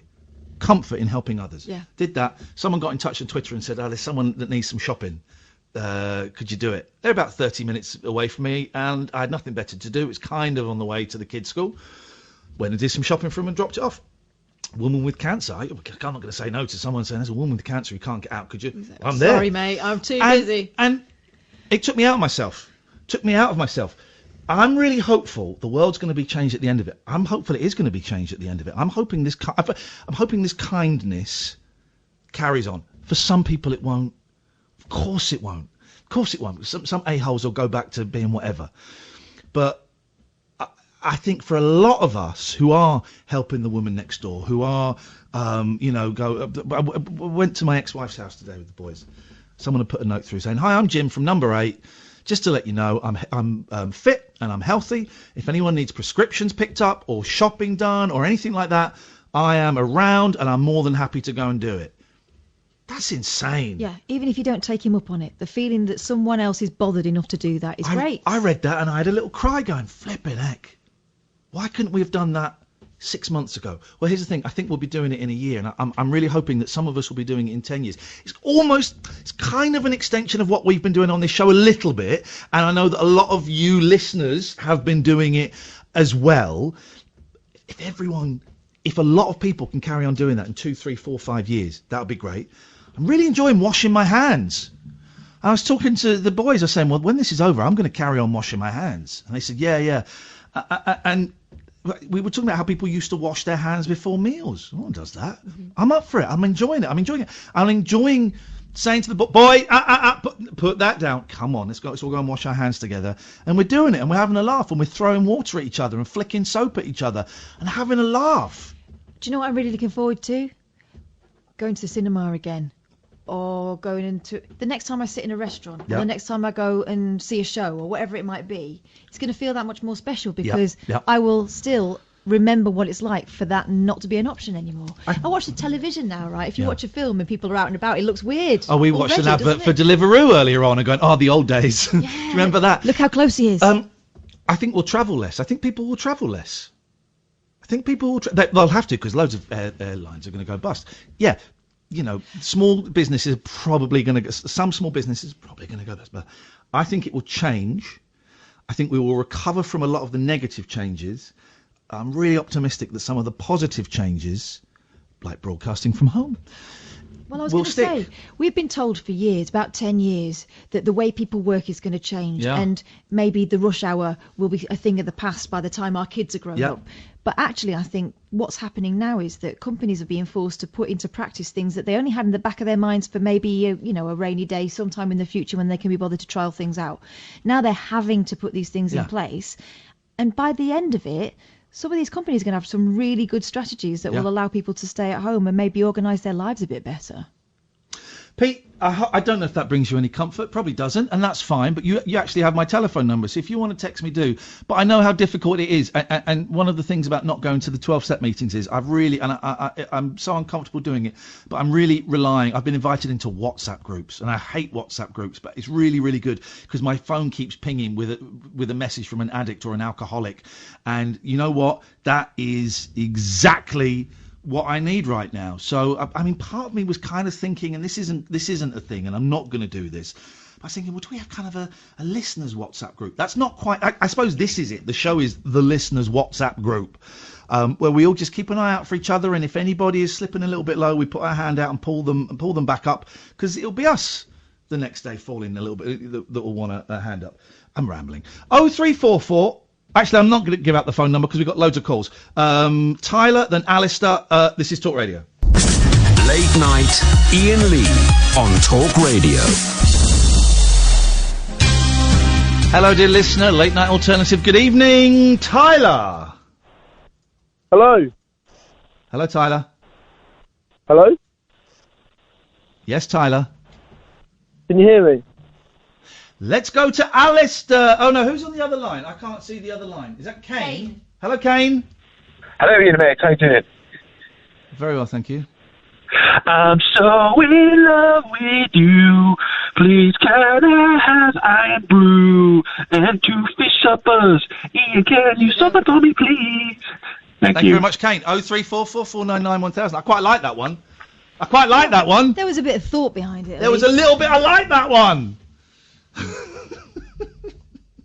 One day these guys are going to be sitting on a genie when they make these phone calls, and they're going to be covered in fish, so much so that they drown in Who's fish this? and iron brew. Parish. Who's this? Parish? Farah. Farah. Hello, Farah. Yeah. Hello. I was like, what was that? Hello. Hello, Farah. What can we do for you? I'm on this not sure holy evening? how good the line is, but can you hear my cat purring in the microphone? Hang on. Oh, I stopped now. Ah, can you do it again? Oh, you don't have a cat. I've got 4 cats I in have this a building cat. right now. I've got 3. You don't- Yeah, aren't they working with you? Like, are they on the table? I don't know where they've gone. The thing is, I hold off feeding them until just before we start doing this, so that they eat and then they bugger off. But I don't know where. Oh, there's George and Patty. Look, they're sat George is sitting on the director's chair. They're both sat on there. Oh. Hello, Pats. Come here, George. Hello, Pats. Yeah, they're all a little bit. How old is George? George is my 7-month-old little boy. Patty's his sister, Oh, and then I've got 2 older ones, Lucky and Mucky, who are, I guess, coming up to 2 years. It'll be 2 years in June. So George still a kitten then? Yeah, 7 months, isn't it? It's a catling. Yeah. You don't have a cat. I have 3 cats. I've got Muffin, Gizmo, and Fanta. Okay, and how old are they? Well, Gizmo and Muffin, they're both 4 years old, and Fanta's 2, 1.5, but he still looks like a kitten, so that's good. Who's your favourite? I can't tell it. You can't ask me that. No, I can't. That's a I terrible can't tell you that. I've got George on my lap now. George, your boy's come up for a cuddle. Hello, George, darling.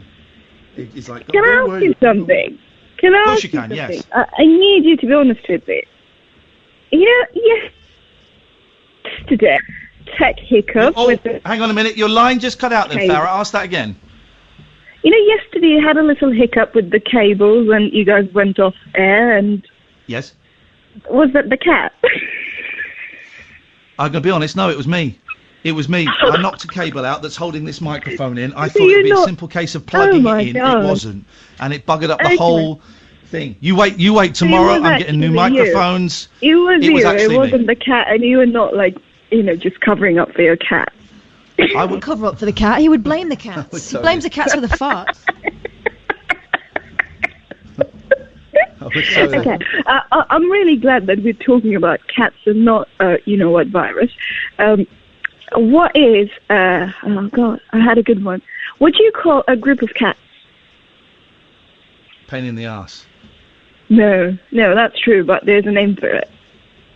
A group of cats. I don't know. A coven? No. Is I think it's pronounced coven. No, it's coven. I don't know. What do you call a group of cats? A group of cats are called a clouder. A clouder? Like lamb See, clouder? like a chowder, but with the L, clouder. But louder. C-L-O-W. Yeah. That was nothing. But I didn't know that. I didn't know that word. I've just recently found it. I was just like, Okay. yeah. There you go. I tried to write it on my phone, and then it auto-corrected it. But I'm like, no. Oh, hang on. that's Isn't there a picture on your Twitter of you with a cat? Yes, there are several pictures. Haven't you tweeted us a picture of you and your? Does your avatar not have you holding a cat or something? Because you've tweeted us, haven't you? Yes, I did in the past. Yes. Okay. Well, it wouldn't be in Yes, the future. there you go. There's your there's your proof. I have a cat. I have 3 cats. No, there's You just proof said- that you you've just held a accused cat. me of not having any cats. Right, there's proof that George, can you come off there, mate? He's sat on the printer now. Don't know what he's doing. Are you actually having a conversation with your photocopying his cat? backside. Does he listen to you? Does he listen to you though? They do if in the morning when they're all on my bed and I say BREAKFAST. I won't say it now, but if I say it, they all go mental and start running around. But that's the only time they listen to me. They do. So, but you not. So, for example, like before, when one of them just farted, you just have a nice chat with them and tell them not to do it in front of cats. Well, who's farted? The cats. Yeah, it was the cats apparently, wasn't it? Well, you blamed it on the cat, so I'm assuming it was the cat. Man. Patty stinks. Vera, was there any point to this call? I'm enjoying it, but it's... No, I just wanted to talk about anything else but the virus. Well done. I'm quite glad that we started talking about the cats, and it's quite nice. I'm enjoying it. We will because I've keep been talking. really down about everything, and my anxiety level's gone up the roof, and the cats they were all coming and giving me a cuddle.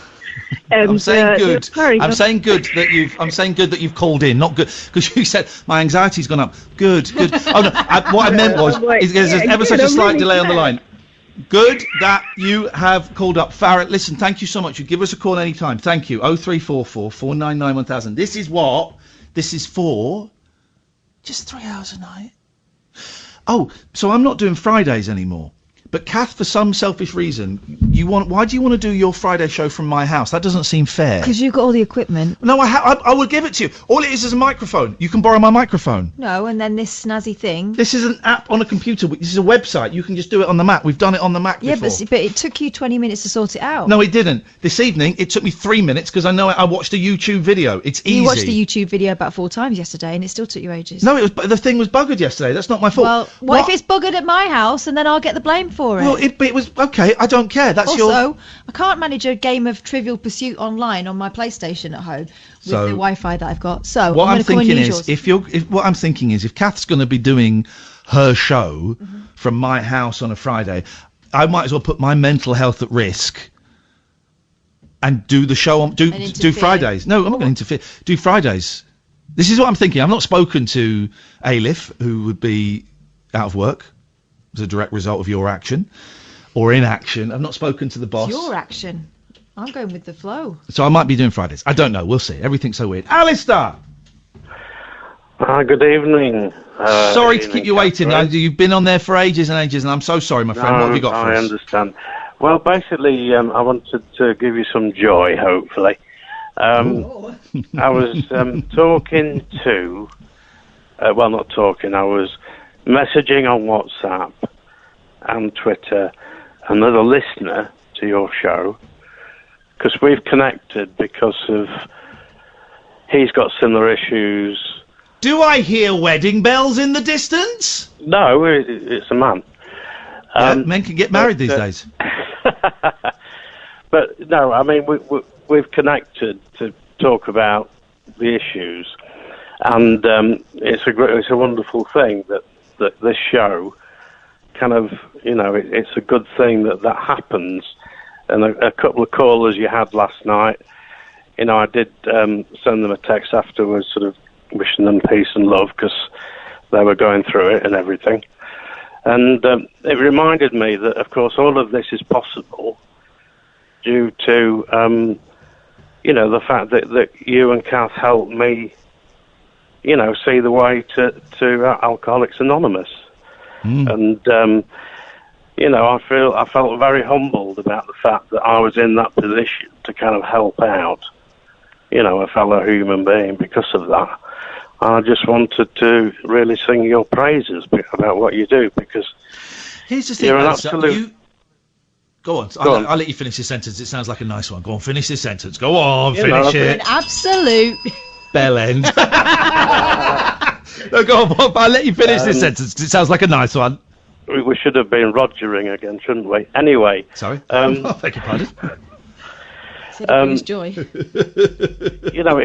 No comfort. I forgot what I was going to say now. Anyway. You're an absolute... it's only possible because I am an absolute... star legend. Wonderful person. Thank you. Here's the thing. I'm going to make a suggestion, right? Yeah. You need to stop. This show is. There's a little bit of magic in this show, so I'm going to take. Catherine and I will take away some of what you said, but we're going to take a little bit more away from the double page spread that features me and Catherine in this week's Radio Times, page 122, if you're interested. Excellent. But You need to that stuff you're throwing at us. You need to turn it around and throw it at yourself now, mate, because you've been doing this for long enough. That what you're doing now isn't me and Kath. What you're doing now is you. No. It's coming from you. Well, no, I agree absolutely, but I just wanted to say that I haven't forgotten about the fact when I was in the madness. Yeah. And the fact, there was that conversation that you had, the last conversation before you had to ban me. That was the thing that was in my mind still. Yeah. And when That's in a lifetime ago. When Catherine spoke to me when she was answering calls, I think, and she spoke to me off air and said that it was me who needed to do it, and so I was just remembering that really. But I mean, you've helped so many other people as well. So thank you, mate. Thank you. Alice, it's always a pleasure, my friend. You keep safe. We'll talk maybe later in the week about how we're doing our 12-step meetings, because I think a lot of people actually, I know some people find the 12-step stuff a bit of a yawn, but there will be some people going, I don't know what to do. I think it's an important conversation to have, so we will have that. 0344 499 1000. Mango, you stay there. We'll come to you next. This is Talk Radio. Late night, Iain Lee on Talk Radio.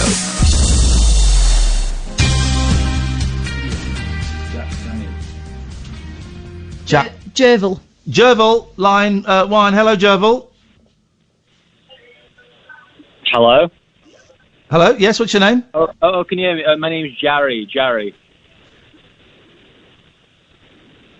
Nah. Thanks very much for your call. Let's go to Sonia. Thank you, Sonia. Hi, Ian. Hi, Kathy. So Gary's Sam. waiting to do his prank. What's your name? Jerry. Dickhead. Hello, Sonia. Hi, Ian. Hi, Kathy. Hi, Sam. Thank you so much for that photograph and note. Oh, it's lovely, Sonia. Sorry, it arrived, did it? It arrived yesterday, but I couldn't get through on the phone because I can't write it down because I told you about my eyes. So I keep doing the number, keep doing it. Tonight, it's been an hour I've tried to do it, but I have written it down very, very big. So I've got it now. Can I suggest you get it tattooed on sort of like your left forearm, so you can look down? Your dialing hand. Yeah, no, the left one. That's your right hand. Yeah, exactly, but so you're doing it on the left, so that as you're dialing, you can... Oh, yes. Or on your thighs. Get it tattooed on your thighs. Well, she does sleep in the nuddy, famously. Exactly, of course. You remember that? I'm like it now. How could I forget, Sonia? I'm so hot. I know, we know you are. And I think Ian's very hot. Oh? Sonia, I like the older lady. You made me feel so much better yesterday. I didn't tell you this, but I suffer from panic attacks, anxiety, nerves, depression. But I've had it over the years. It can come and it can go away for like a few months, and then for no reason at all, a big cloud comes over, and then, oh God, it starts. And it's not nice at all, but you made me feel so much better. I wake up in the morning normally, my stomach's like a washing machine. It's nerves, and it goes to my head, and then I try and get it out of my head, the things that I think about. But you made me feel so much better because you said, I think your words were, I'm bricking it. Was it that? I think there may have been something like that, yes. Yeah. Well, I thought a strong man like you would say that. Made me feel so much better. But I phoned the chemist today to ask, as I'm on insulin and a lot of medication, can I have it in advance? Because they give it to me once a week, because sometimes I lose pills. And it's always either a sleeping pill or a diazepam. And they would worry about me. I don't know why. But he said no. Now, that's a shame. If I don't have my insulin in the fridge, I'm going to die. So I'm going to phone up these people, PAL, P-A-L. I'm going to put a complaint in. I know them. They're the Patient Advice and Liaison Service. That's it. Well, then that should be, with respect, that should be PALS. Well, why they don't include the S? No. She's having a hard time. Stop correcting her. I'm not. No, it's not. I'm not. Well, is it PALS or is it PAL? Well, so she was wrong. Sonia was wrong. Sonia, you're going to get a smack bottom for that. No, it's not got an S on the end. It's not. You're saying it's not got an S on the end? No. Catherine is saying The it has... important thing is- No. The important thing is how this is spelt and how it's pronounced. Catherine, please. I thought it did have an S on the end because I thought I will go to the S Google was it. for service. I will go to... But it doesn't matter. No, it does. If you've besmirched her name, she's still getting a smack bottom. I don't want to make a big deal of it. What is it called? The She's having a patient hard enough time. I'm sorry about this. Advisory- Honestly. Don't worry. What is it called? My bottom would take you ages.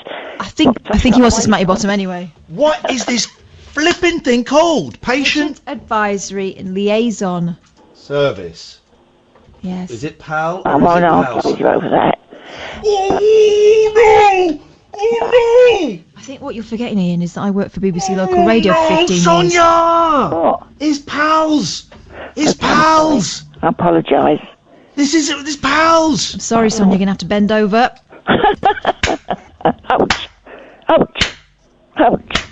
You're worse than Donald Trump talking about coronavirus. Just any No, old I'm rubbish coming out of your mouth. I'm not going to worry about it because what will be will be. There's nothing we can Yeah. do about it. Just listen to, what you should do. But I've got a wonderful cleaner. I've got a big flat, and she's fantastic. She's Romanian. Her name's Michaela. She does everything. She's just fantastic. She goes shopping. She irons. She changes my bed. She's a wonderful person to have around. See, I am a hermit. Yes. I've been like it since I moved to Bushy. And I've not been out since Christmas. Oh, mate. But it doesn't bother But me. do you like it that way? I You do. like I it love that it. way? Then I've fine. watched No, I it. take back that old mate. Sorry? You'd be a hermit if you could. Oh wouldn't you? God, yeah. I'm quite enjoying this lifestyle of being at the moment encouraged to Yeah. stay in. I can't totally because I have to go and help out with the boys and stuff. But You I quite love like your boys. it. You talk about them so much. You adore them. Oh, I love them so much. I I love know them so you much, do. Sonia. They're my life. I know, I understand. My lot can't come down this weekend, Mother's Day, because they've all got children or babies. Yeah. So they've said they're sorry, but the phone's a wonderful thing. But I'm supposed to be going this weekend with my eldest son to get a new mobile because my one doesn't ring. It doesn't even vibrate, so I Sorry, don't your really... phone doesn't ring. No. Is that because you've got no mates or it's broken? Switched off. Switch the sound off. It's broken. It's definitely broken because anyone that comes here to let them look at it, but it's broken. He wants to get me a thing that I can Skype. I had one before, but I couldn't use it. I bought my mum a thing called a Facebook portal, and it's basically it's like a big picture frame. You can have pictures on it as well. Oh, actually. that's on television, isn't it? Yeah, it is, and I've got one for my mum because she's terrible with technology, Like me. and it's dead simple. Where'd you get it from? Internet, isn't it? Online. Got it online, and I'm set it up. I'm going to set it up properly tomorrow. I've set it up here a bit, and then I'm going to go to her care home and kind of ask to be let into her room and give it a good old wipe down. I've got my disinfectant wipes, and put it in there so that she can see her grandkids. But how big is it? I've got a tablet that I can't use. It's like I think it's like 10 inches or something. That's not very big, is it? Like a 10 by 8 or 10, it's something like that. A decent sized picture frame. But That's do you bigger have than to a put mobile phone. But you have to put a password in it first. No. I'm going to just have it set up and it's on all the time. And then me and my sister can ring her using WhatsApp or Facebook, and someone there just has to swipe and boom, video phone call. Oh, what's it called again? Facebook portal. Facebook portal. There you go. Yeah, I'll get my son to do it on the... Do you know what to look at on the phone to get it from what channel? What thing? I don't know. Let your boy have a look at it, and if he needs any help, he can give us a call. Yeah?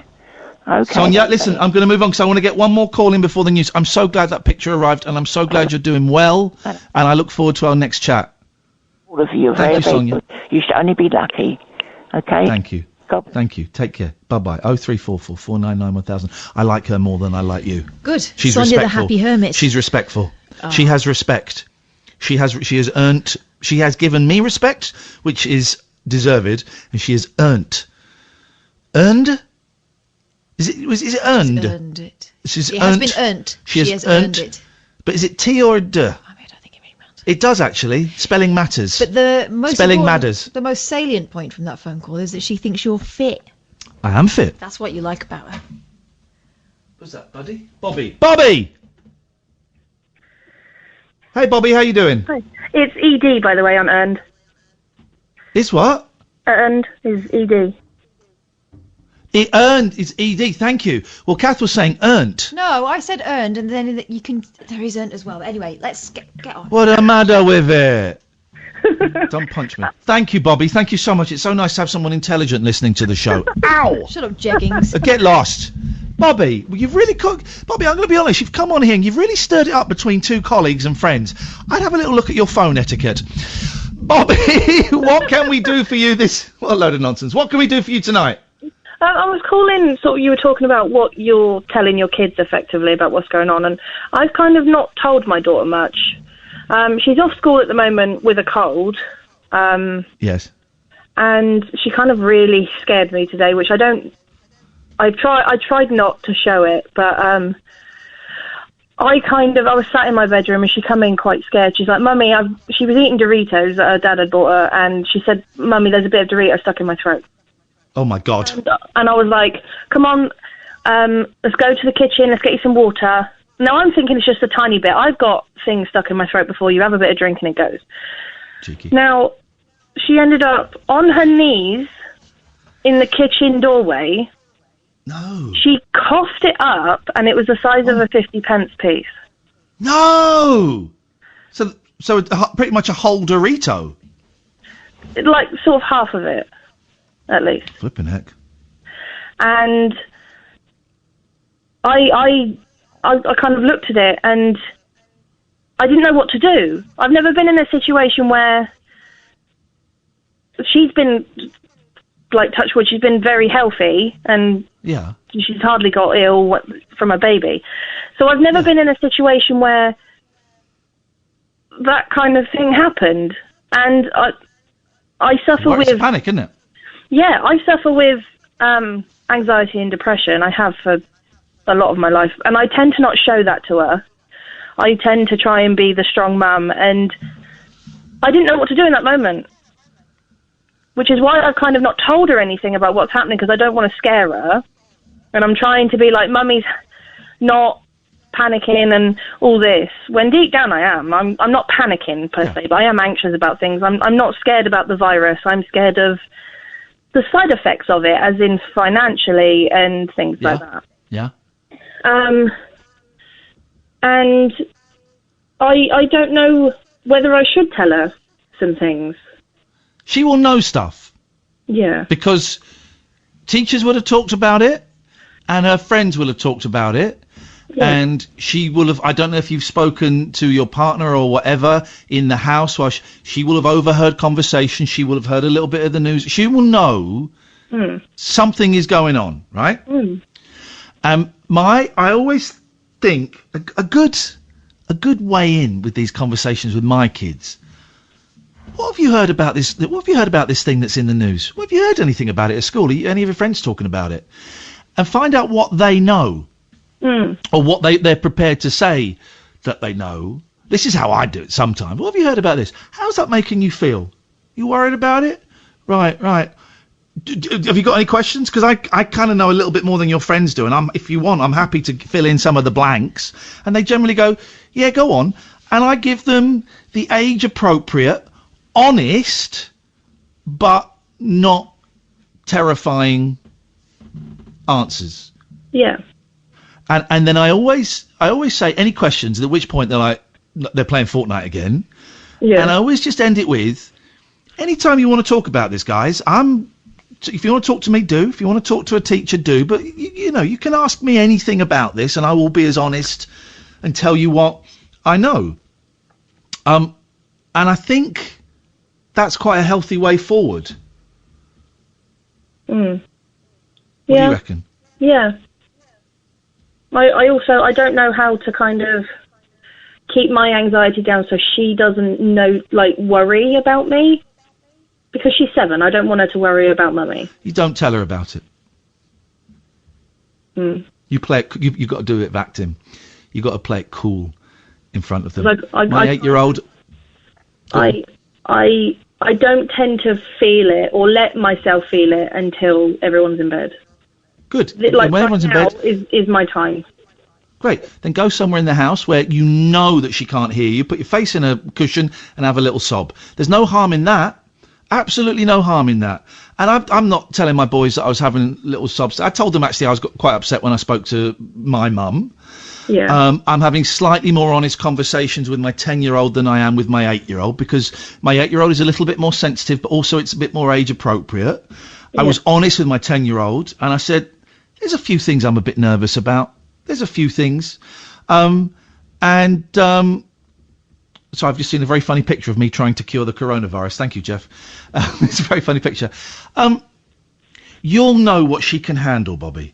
Yeah. You will know what she can handle. I just think honesty. We've got to be honest. And they will be hearing stuff from their friends. Oh, you could kill your grandma. Oh, if you touch that ball, you're going to get the coronavirus and die. Go on, Kath. Can I say something? We'll be late, we're coming to the news in a bit, Sam. I've got my eye on the time, don't worry. But I had the same thing with the killer clown thing, right? The killer clown, the slender man, all these things go around the school. Missed the days of the killer clown. Well, exactly. But my kids were getting quite terrified about it because of what their friends were saying. And I'm imagining that in a couple of years' time, it'll, we'll be talking about flipping sex and stuff and what they've heard in the playground. But it's kind of opening up that dialogue of what do you know and what do you reckon about this, and just trying to calm it down, and also cutting the ends off what their stupid friends have told them. Yeah. And making it something that is, they know that they can talk to you and you're the person they come to rather than some Wally in the playground who's telling you what, they've overheard. Someone told me that one of the countries, maybe the Norway country, is doing does press conferences for kids about this. I don't know if it's true, and I'm really I don't mind saying that one. I'm really avoiding things of I heard or somebody told me. What's Newsround doing? I bet they're doing a good job. Newsround are probably doing a great job about it. Yeah, John Craven, isn't it? No, not anymore. Bobby, we have to move on, but keep listening. No, thank you. If you want to go and have go away and have a cry, do it. You can't bottle it all up, but we also have to protect our kids from the scary stuff. Yeah. With a degree of honesty. It's a tough one. It's a fine line. Keep listening though, Bobby. Thank you for your call. 0344 499 1000, because we'll get some other parents who might be doing things a little bit differently, which is absolutely cool. Patty, could you stop playing with that, please? We're so late for the news. I'm not going to apologise. Screw the news, guys. This is the Late Night Alternative on Talk Radio. Late Night Iain Lee on Talk Radio.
Working from home.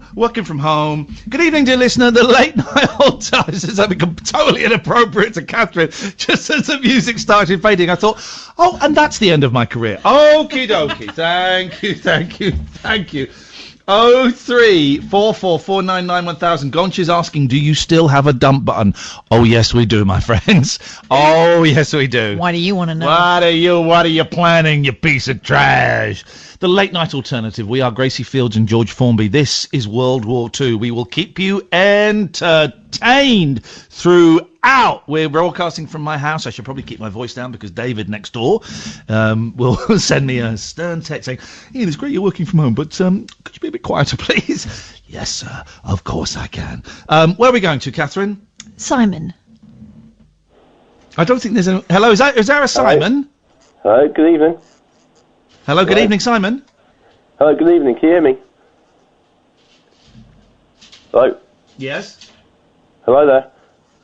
Yeah. Bye, Simon. Where are we going to next? Is that Marylebone? Marilyn.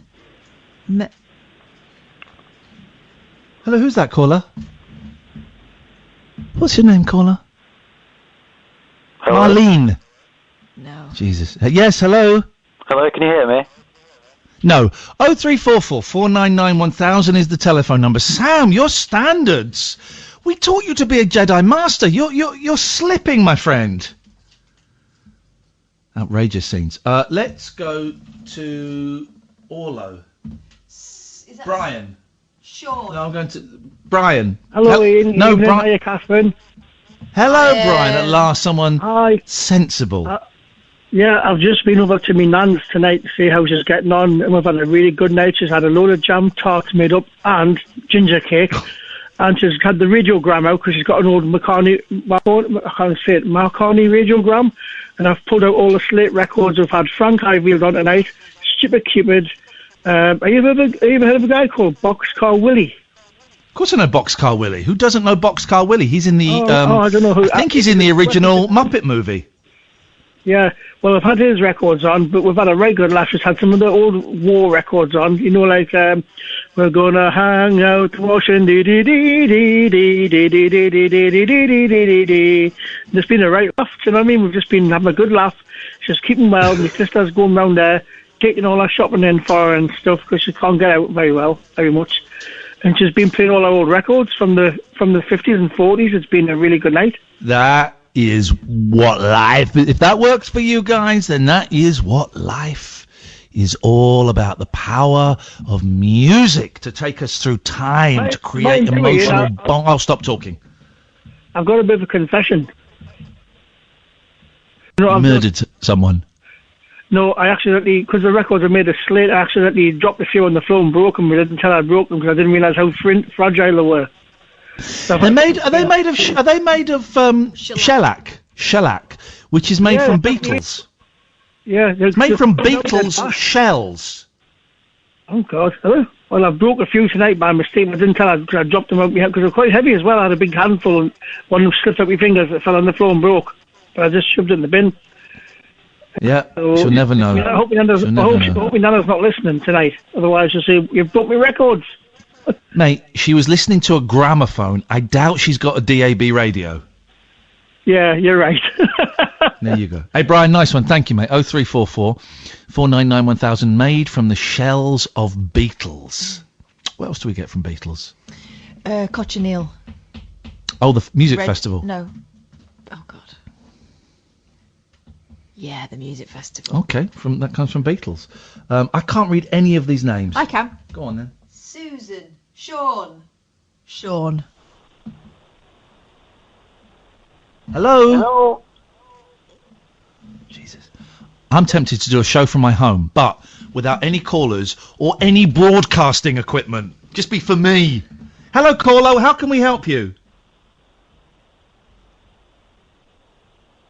Jesus wept. Hello, Sean.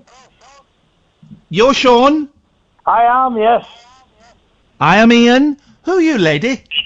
I don't really. Oh, good evening, guys. Have you got the radio? Have you got the radio on? Because if you have, I'm going to shove it up your jacksie. Oh, sorry about that.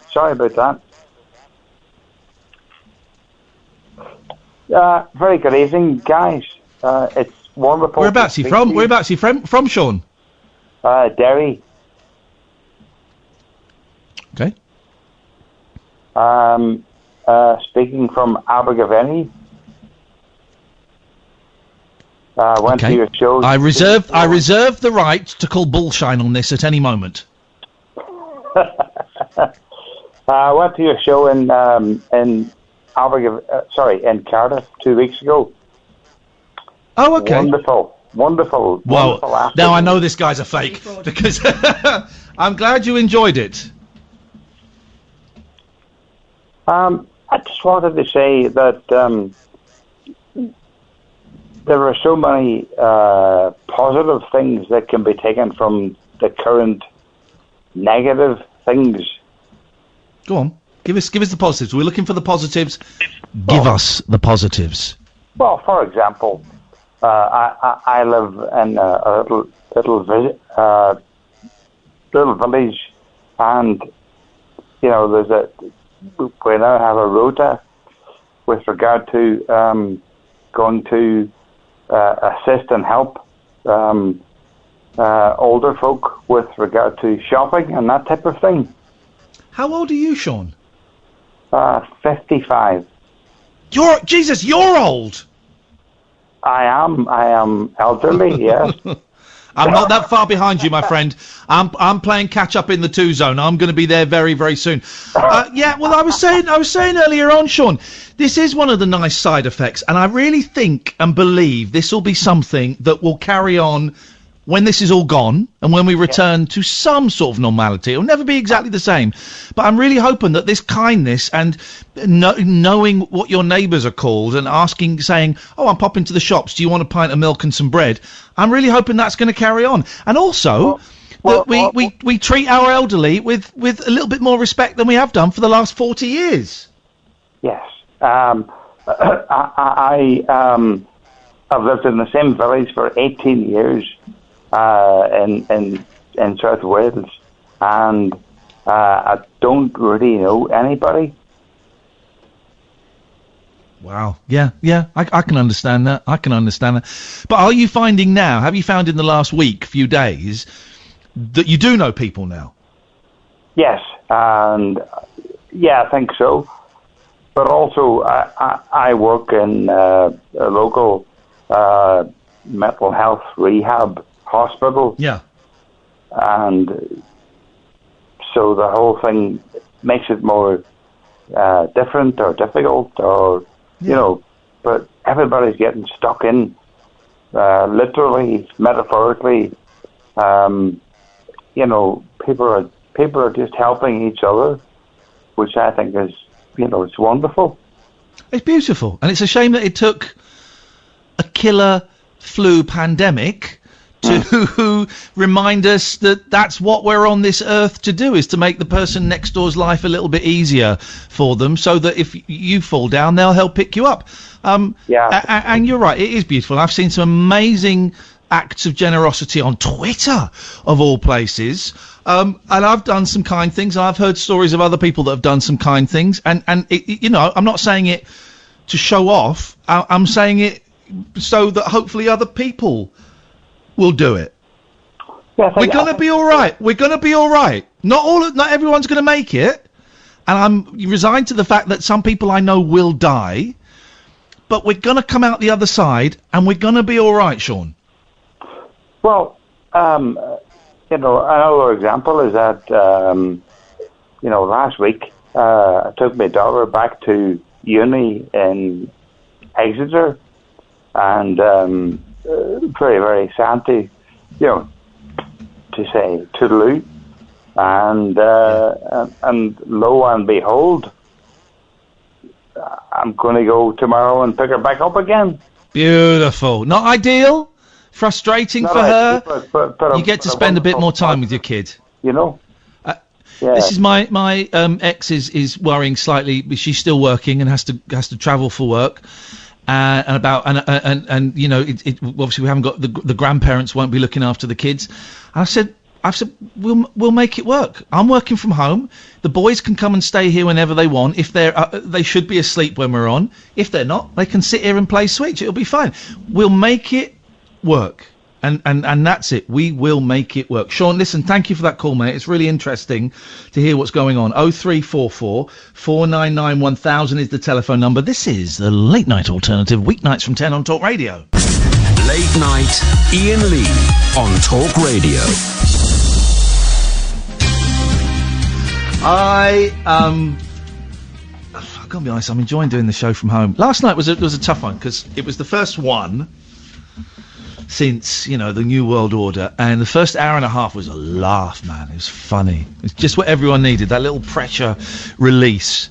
And then the last hour and a half was hard, and a lot of us were in tears at fake Sheila's call about her dad. So thank you for that, Sheila. Genuinely, that's not a sarcastic. Thanks for that, Sheila. Thank you for that, because I think it brought it home for people who maybe aren't quite as aware. Where's my computer gone? There it is.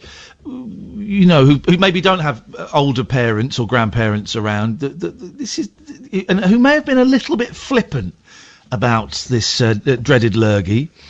I think they would have appreciated. Shut up, cats! Patty, will you shut up?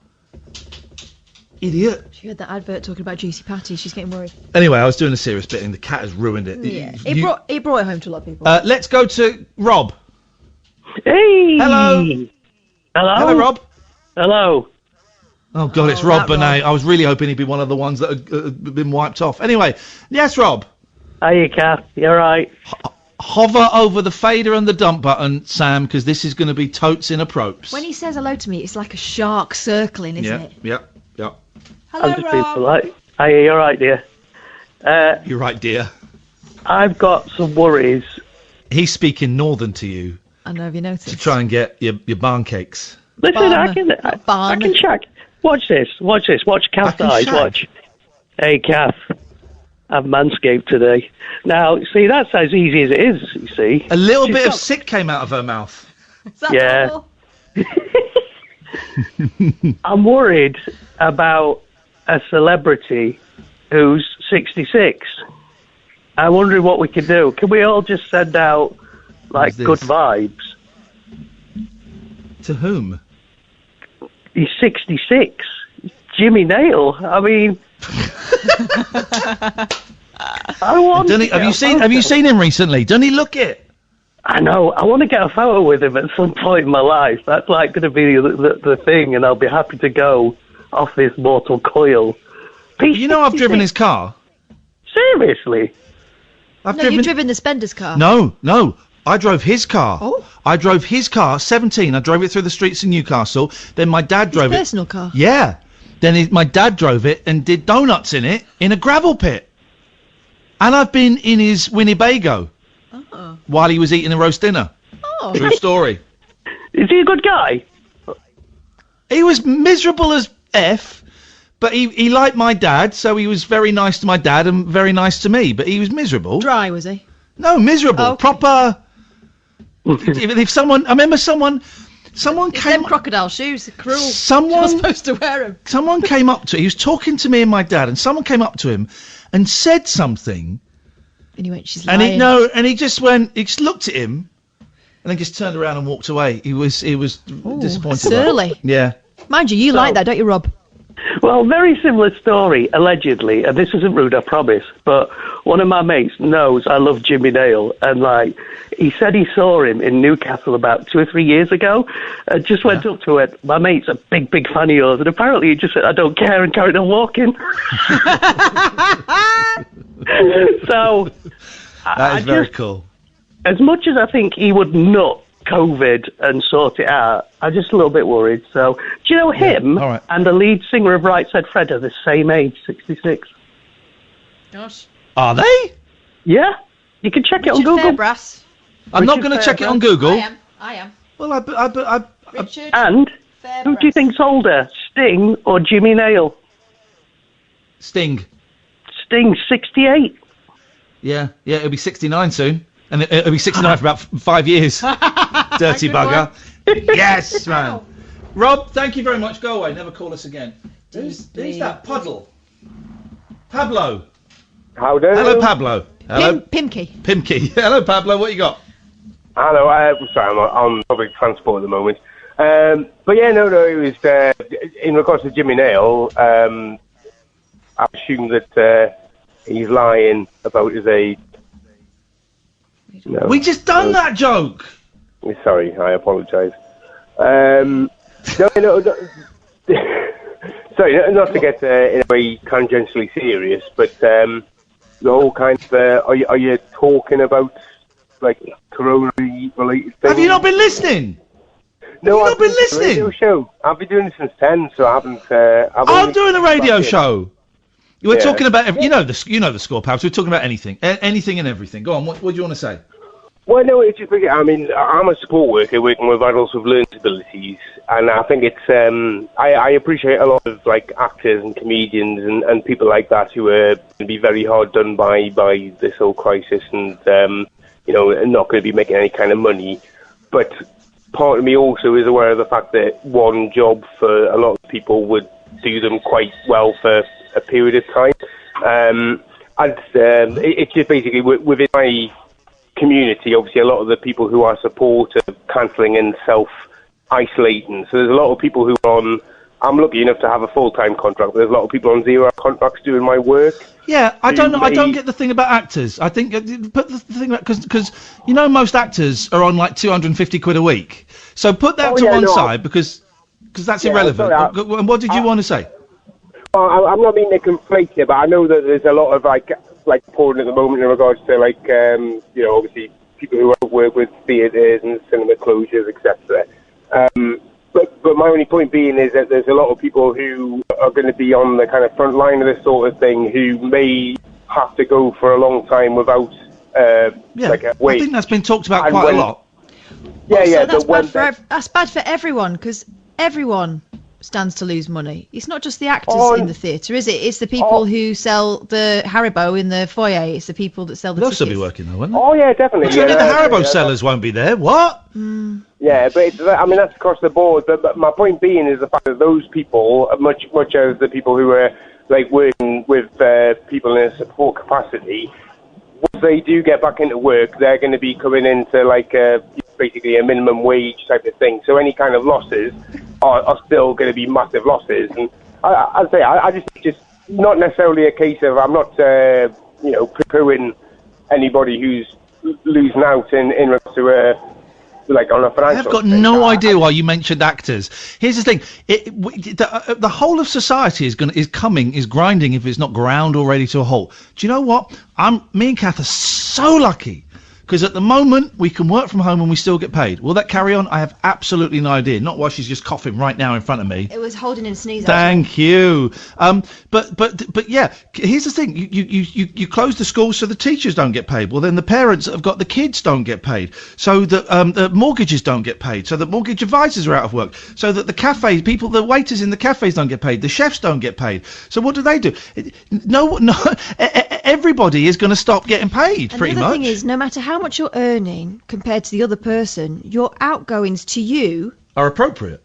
Exactly. Yeah. So everyone's trying to meet bills. Everyone's kind of cut their cloth according to what they've got, assuming that they're going to be in work, and this has completely wiped everyone out. Everybody, apart from a very few exceptions, of which, strangely, Catherine and I might be part of, certainly I'm hoping till the end of June. Who knows what will happen after that?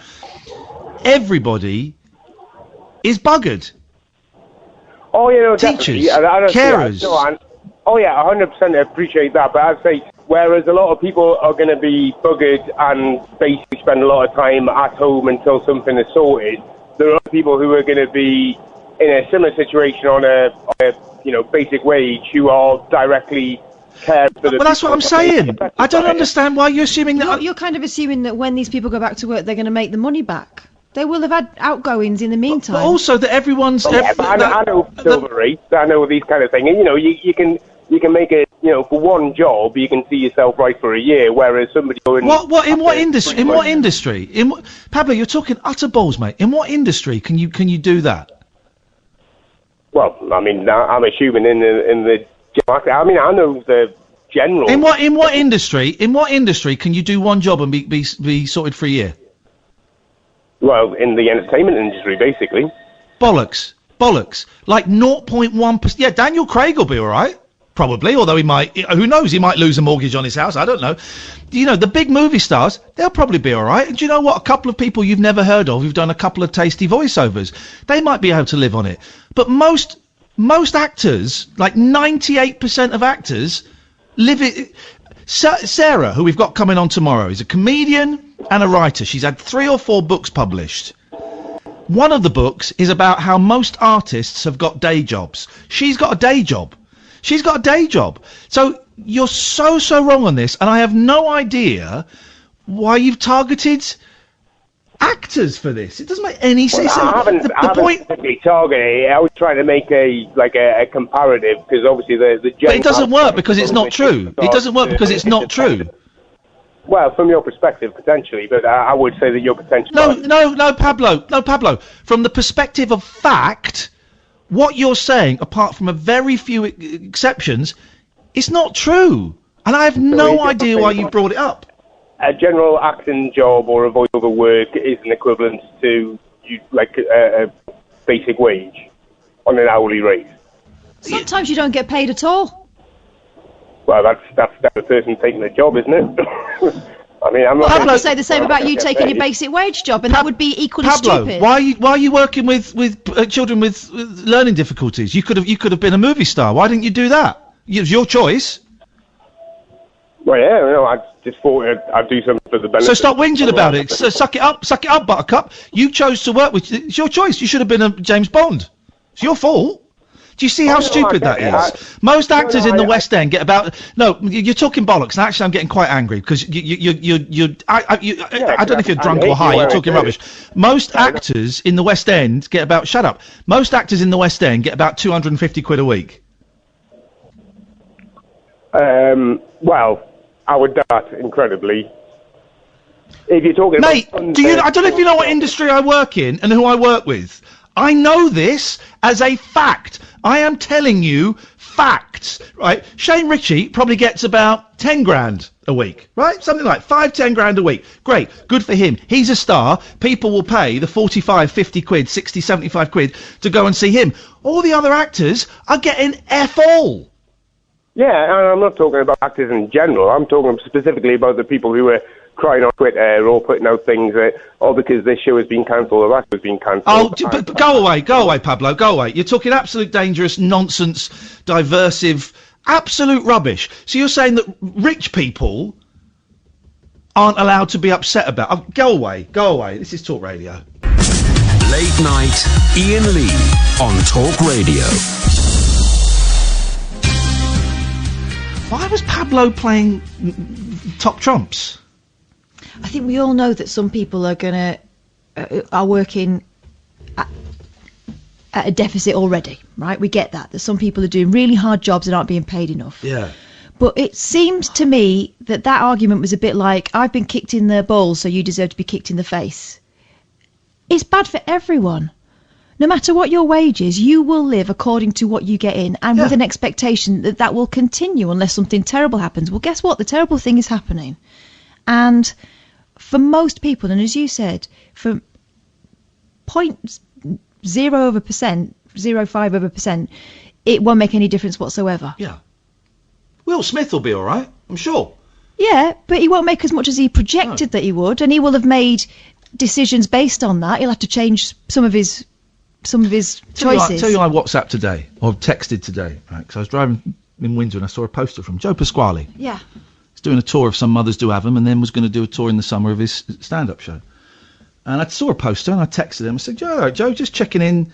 Just saw a picture of you outside Windsor Theatre. Just checking, see if you're right. He said, they've cancelled the tour, obviously, and, I'm a bit, it's the way it is, but I'm a bit gutted by that. He's not going to be rich. You think he's rich. You think Joe Pasquale's rich. When did you last see him on TV? Apart from Doctors, where he played all the characters. When did you last see Joe Pasquale on TV? He's doing regional theatre. He'll be making a few quid, but he's not going to be rich off the back of that. And he will need that money. I'm making some assumptions about Joe. But he will need that money to survive. He's lost his job. So why are we going almost like, well, when he gets a job, he'll make it all up again. Yeah. No, he won't. What a load of... What? I don't understand that. Also, there was a certain amount of glee in that. Yeah, there was. Perhaps normally your calls, you have some sort of point. I don't know what's going on with you today, man. That was all over the shop. That was awful. That was really awful. And actually, I thought it was quite rude to phone us on a train or whatever. And I've not been listening. What's going on with you, man? Do you know what it felt like to me? He'd had a little practice of that on his radio show, and it flew, and he thought he'd try it with us. There we go. I can't read that. Is that Kev? Hello, Kev. How you doing? You all right? I'm all right, Kev. What have you got for us tonight? I'm just pretty frustrated with that last call because you know, I work in the industry myself, and we've just come out of a January and February that's notoriously quiet for anyone in the entertainment industry or even the nightlife industry, like got closed down yesterday. Sorry if I sound a bit thing, but I'm quite upset actually. I was looking after my son yesterday, who's 16 months old, and I had to look at him in the face, and I had to smile back at him because he was smiling at me. And I just don't know how I'm going to provide for him. You know, and you people calling up going, oh, actors, entertainers, they'll make the money back, they make loads of money off voiceovers and stuff. Do you know what? I do plenty of voiceovers, but I don't make any more than about £100 off a day, you know, and that's not big money. Which to put it into context, some people will be going, oh, I would love that. Yeah, but one of those jobs every blue moon. Yeah, no, exactly. But you know, you've got to say that some people will be going, oh, that sounds like really good money. But yeah, you're right. And also now is not that, and this is the thing, Pablo. If you had been listening, we have been talking about how people are helping each other, how communities are coming together, how neighbours are knocking on each other's doors, going, "Do you need anything?" Now is not the time to create division where it's not there. Yeah, exactly. Oh, I mean, what, Pablo? I'm blocking you. You're just tweeting bollocks. You're blocked. You're tweeting bollocks. I think you're drunk, mate. I've blocked him. He's talking absolute nonsense on there, idiot.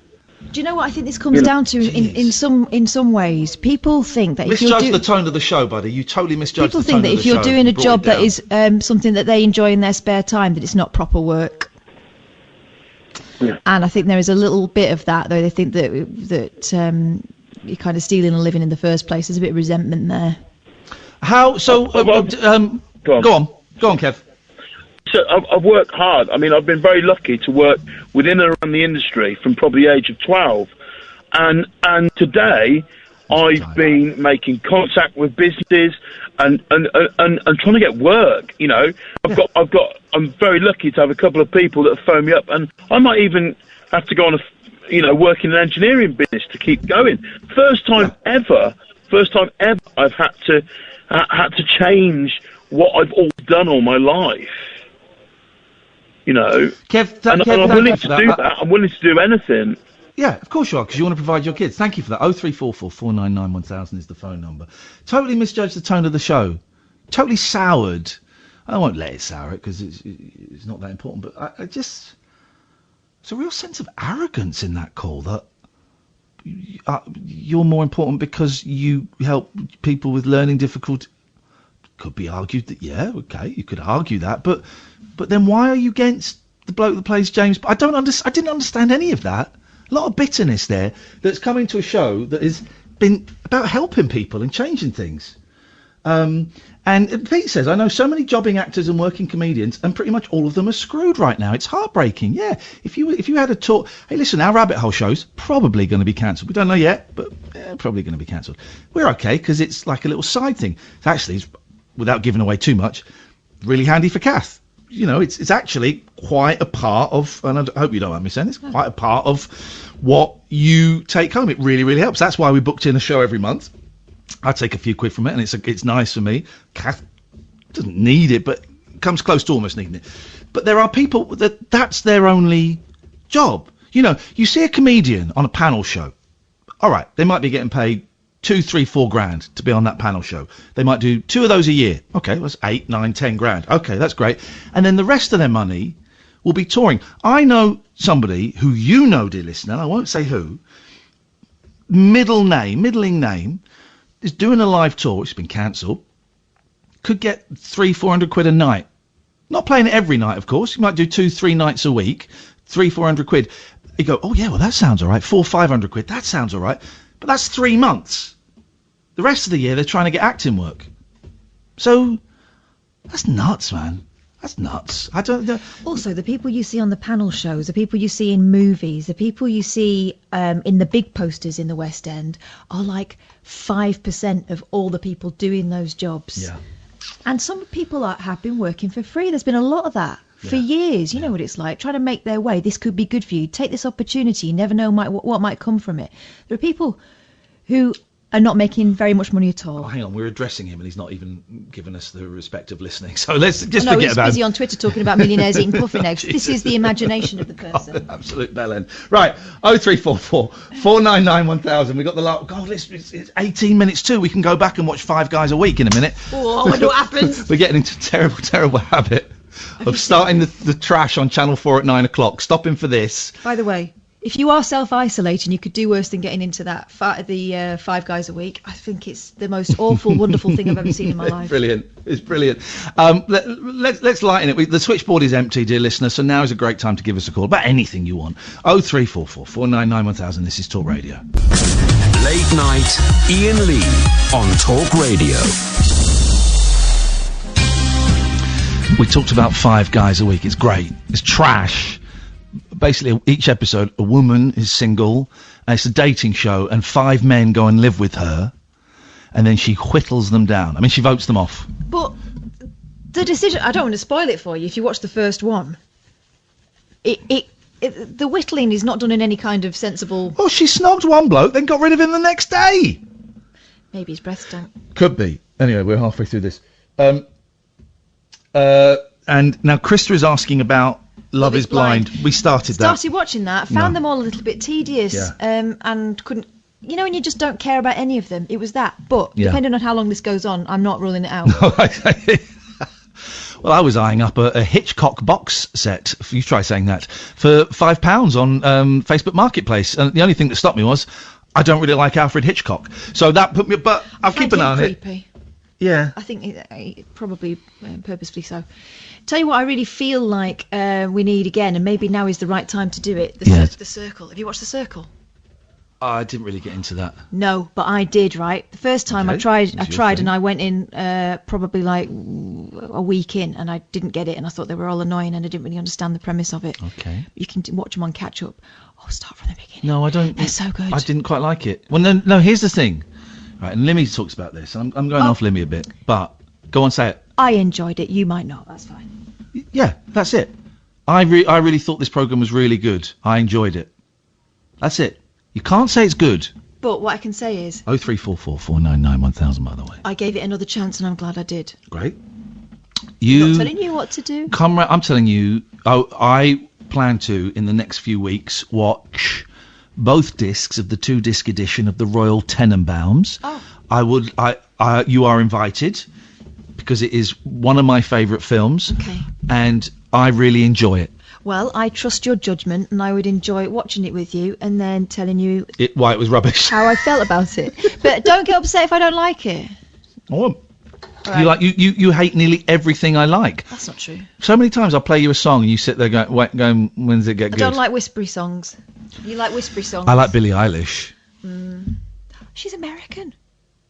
Yeah. I was really surprised. Yeah. Because I saw she'd done that thing where she gets a lift from James Corden.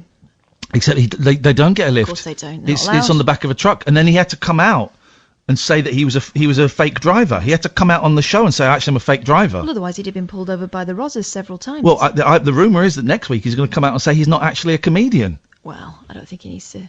Maybe to the Americans. That's an amazing... I met him once when he was doing the History Boys. My ex, Tessa, knew him, I think, and we went and saw the History Boys, which I enjoyed, but...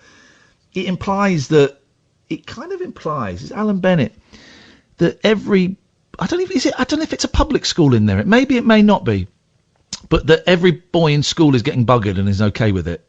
That was kind of, yeah. That was the message I took away from it. Well, I've never seen it. I must It's have a look. good, but yeah, I remember. But that's a complicated message. It is. It is. What's this? Have you tried watching Dating No Filter? That title sounds great. I think I've seen it. It certainly fluttered across my radar. And do you know what? Maybe, if we are stuck indoors, this is another one of those little blessings. Craigie, baby. Come on, Craigie. How are you doing? Very well, Craigie, baby. What you got for us? Well, I'm just sitting at work driving me heavy goods, thinking about the outcome of this coronavirus. Yeah. It's going to be a great one to end on, yes. But I can't help thinking that there's a hidden agenda somewhere. Oh, okay. Based on the fact that, personally, I don't think it's got anything to do with the virus. I think it's more about taking down the economy for some reason. Hang on, let's see this. Well, hang on a minute. Tell me more, because I this is new to me, Craig. Give me everything. I'm taking this all on board. Well, I personally think that this is a bit of a red flag warning, which comes from China, Korea, and Russia. Basically, letting us know that they put this virus out there. And I do think that China is in a state of recovery as we speak. Looking at the numbers. Yeah. And I think that it's them putting the message out there to the Americans and to Europe to say that basically they're going to be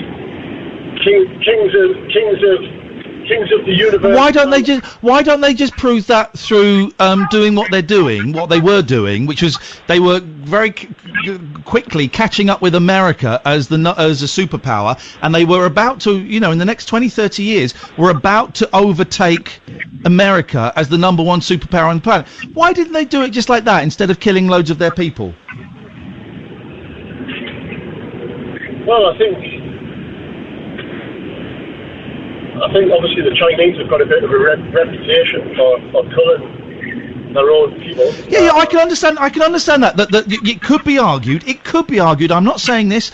It could be argued that the Chinese government have no respect for their citizens' lives. You look on a small scale at Tiananmen Square. You go back 100 years and look at the famines. It could be argued that, but that doesn't answer the other part of the question. The more interesting part of the question. Why didn't they just carry on the financial trajectory that they've been on for the last 20-30 years, and in another 20-30 years they would overtake America? Why wouldn't they do that? Because I don't think it's in their DNA. I think if you look at going back to the old $10,000 theory, and you look at very very young skilled musicians from China who get that $10,000 in before anybody else does, which they're very highly skilled in playing musical instruments, and because they turn it into their ambition to be as good as they can be in as short a time as possible.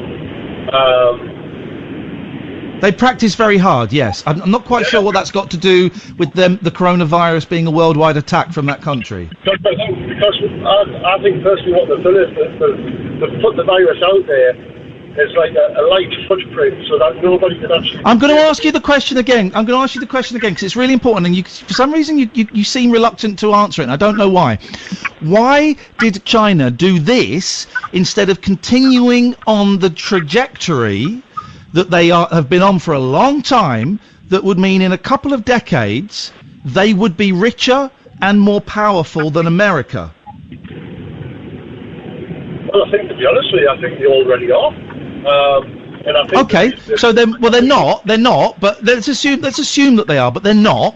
But let's assume that they are. So then, if they are already the number one superpower, why do they need to threaten the rest of the world? Well, has anybody actually come out there and blamed China for the whole pandemic? Yes, you have. You have, Craig. You've come out and done it, and I'm just wondering why. Well, I think, to be honest with you, I think there's a coalition between China, Korea, and Russia. That's what I think. Well, where have you got this information from? Because I'm going to be honest, Craig, it sounds like complete and utter nonsense. Because I cannot understand how Europe has been hit so badly. No. Where have you? No, you're not answering a question. Where have you got the information that there is a coalition between China, Korea, and Russia? Well, I've come to the conclusion there's no direct evidence other than. Okay, I've come to the conclusion that my left foot can travel through time. There's no direct evidence, but so there must be some. You must have had some clues that have led you to this conclusion. Otherwise, people might just think you've been driving that truck too long and you've gone nuts. You're probably right. I am actually. I was couching it as a joke, but I actually mean it. But you must have some evidence to have drawn you to that conclusion. Otherwise, you've just made up a sentence. Well, I'm just looking back over Christmas, and obviously you had America who were arguing with Russia, you had America who were arguing with Korea, you had America who stopped trading 6 weeks ago with China, and then all of a sudden, this magical virus comes out into the open, which on the grand scheme of things, and you're all going to shoot me down for saying this, and I am very respectable to the elders, but in my opinion, life needs to go on. People who are vulnerable need protecting. Yes. But surely, for the amount of deaths, which is terrible, people shouldn't die. But what I'd like to see is see some figures based over Christmas on how many people over the age of 70 die from flu. Yeah, no, more people. Here's the thing, Craig. More people have died from flu, but a higher percentage of people with COVID-19 die. Do you understand those stats? I do, yes, but nothing ever gets. So the percentage of people that have COVID-19, a higher percentage die compared to the percentage of people that have flu. So what I don't understand is, and this sounds like a terrible thing to say, but I really don't mean it in a nasty way. You've got. Don't say it. If it's going to come across nasty, why say it? Because it's not intended to be. Okay. But it may sound that way. Yes. So basically, you've got people who are only just beginning their life, people who are halfway through their life, who are very low risk if they're healthy and they've got good rest. So the Chinese have made it so that the old people will die because they can afford to get rid of the old people. Yeah, because they're a drain on the economy. They're a drain on the economy, yeah. Who made the AIDS? I'll answer that question. No. It's odd because you seem like such a wise man. Craig, if I had any power, I would take your driving licence away from you and certainly not let you behind a high-powered, very, very heavy vehicle because you're nuts. Well, it'll be interesting to see what happens in the next couple of weeks. And yeah, I'll tell you what's going to happen, Craig. There's a strong chance my mum's going to die.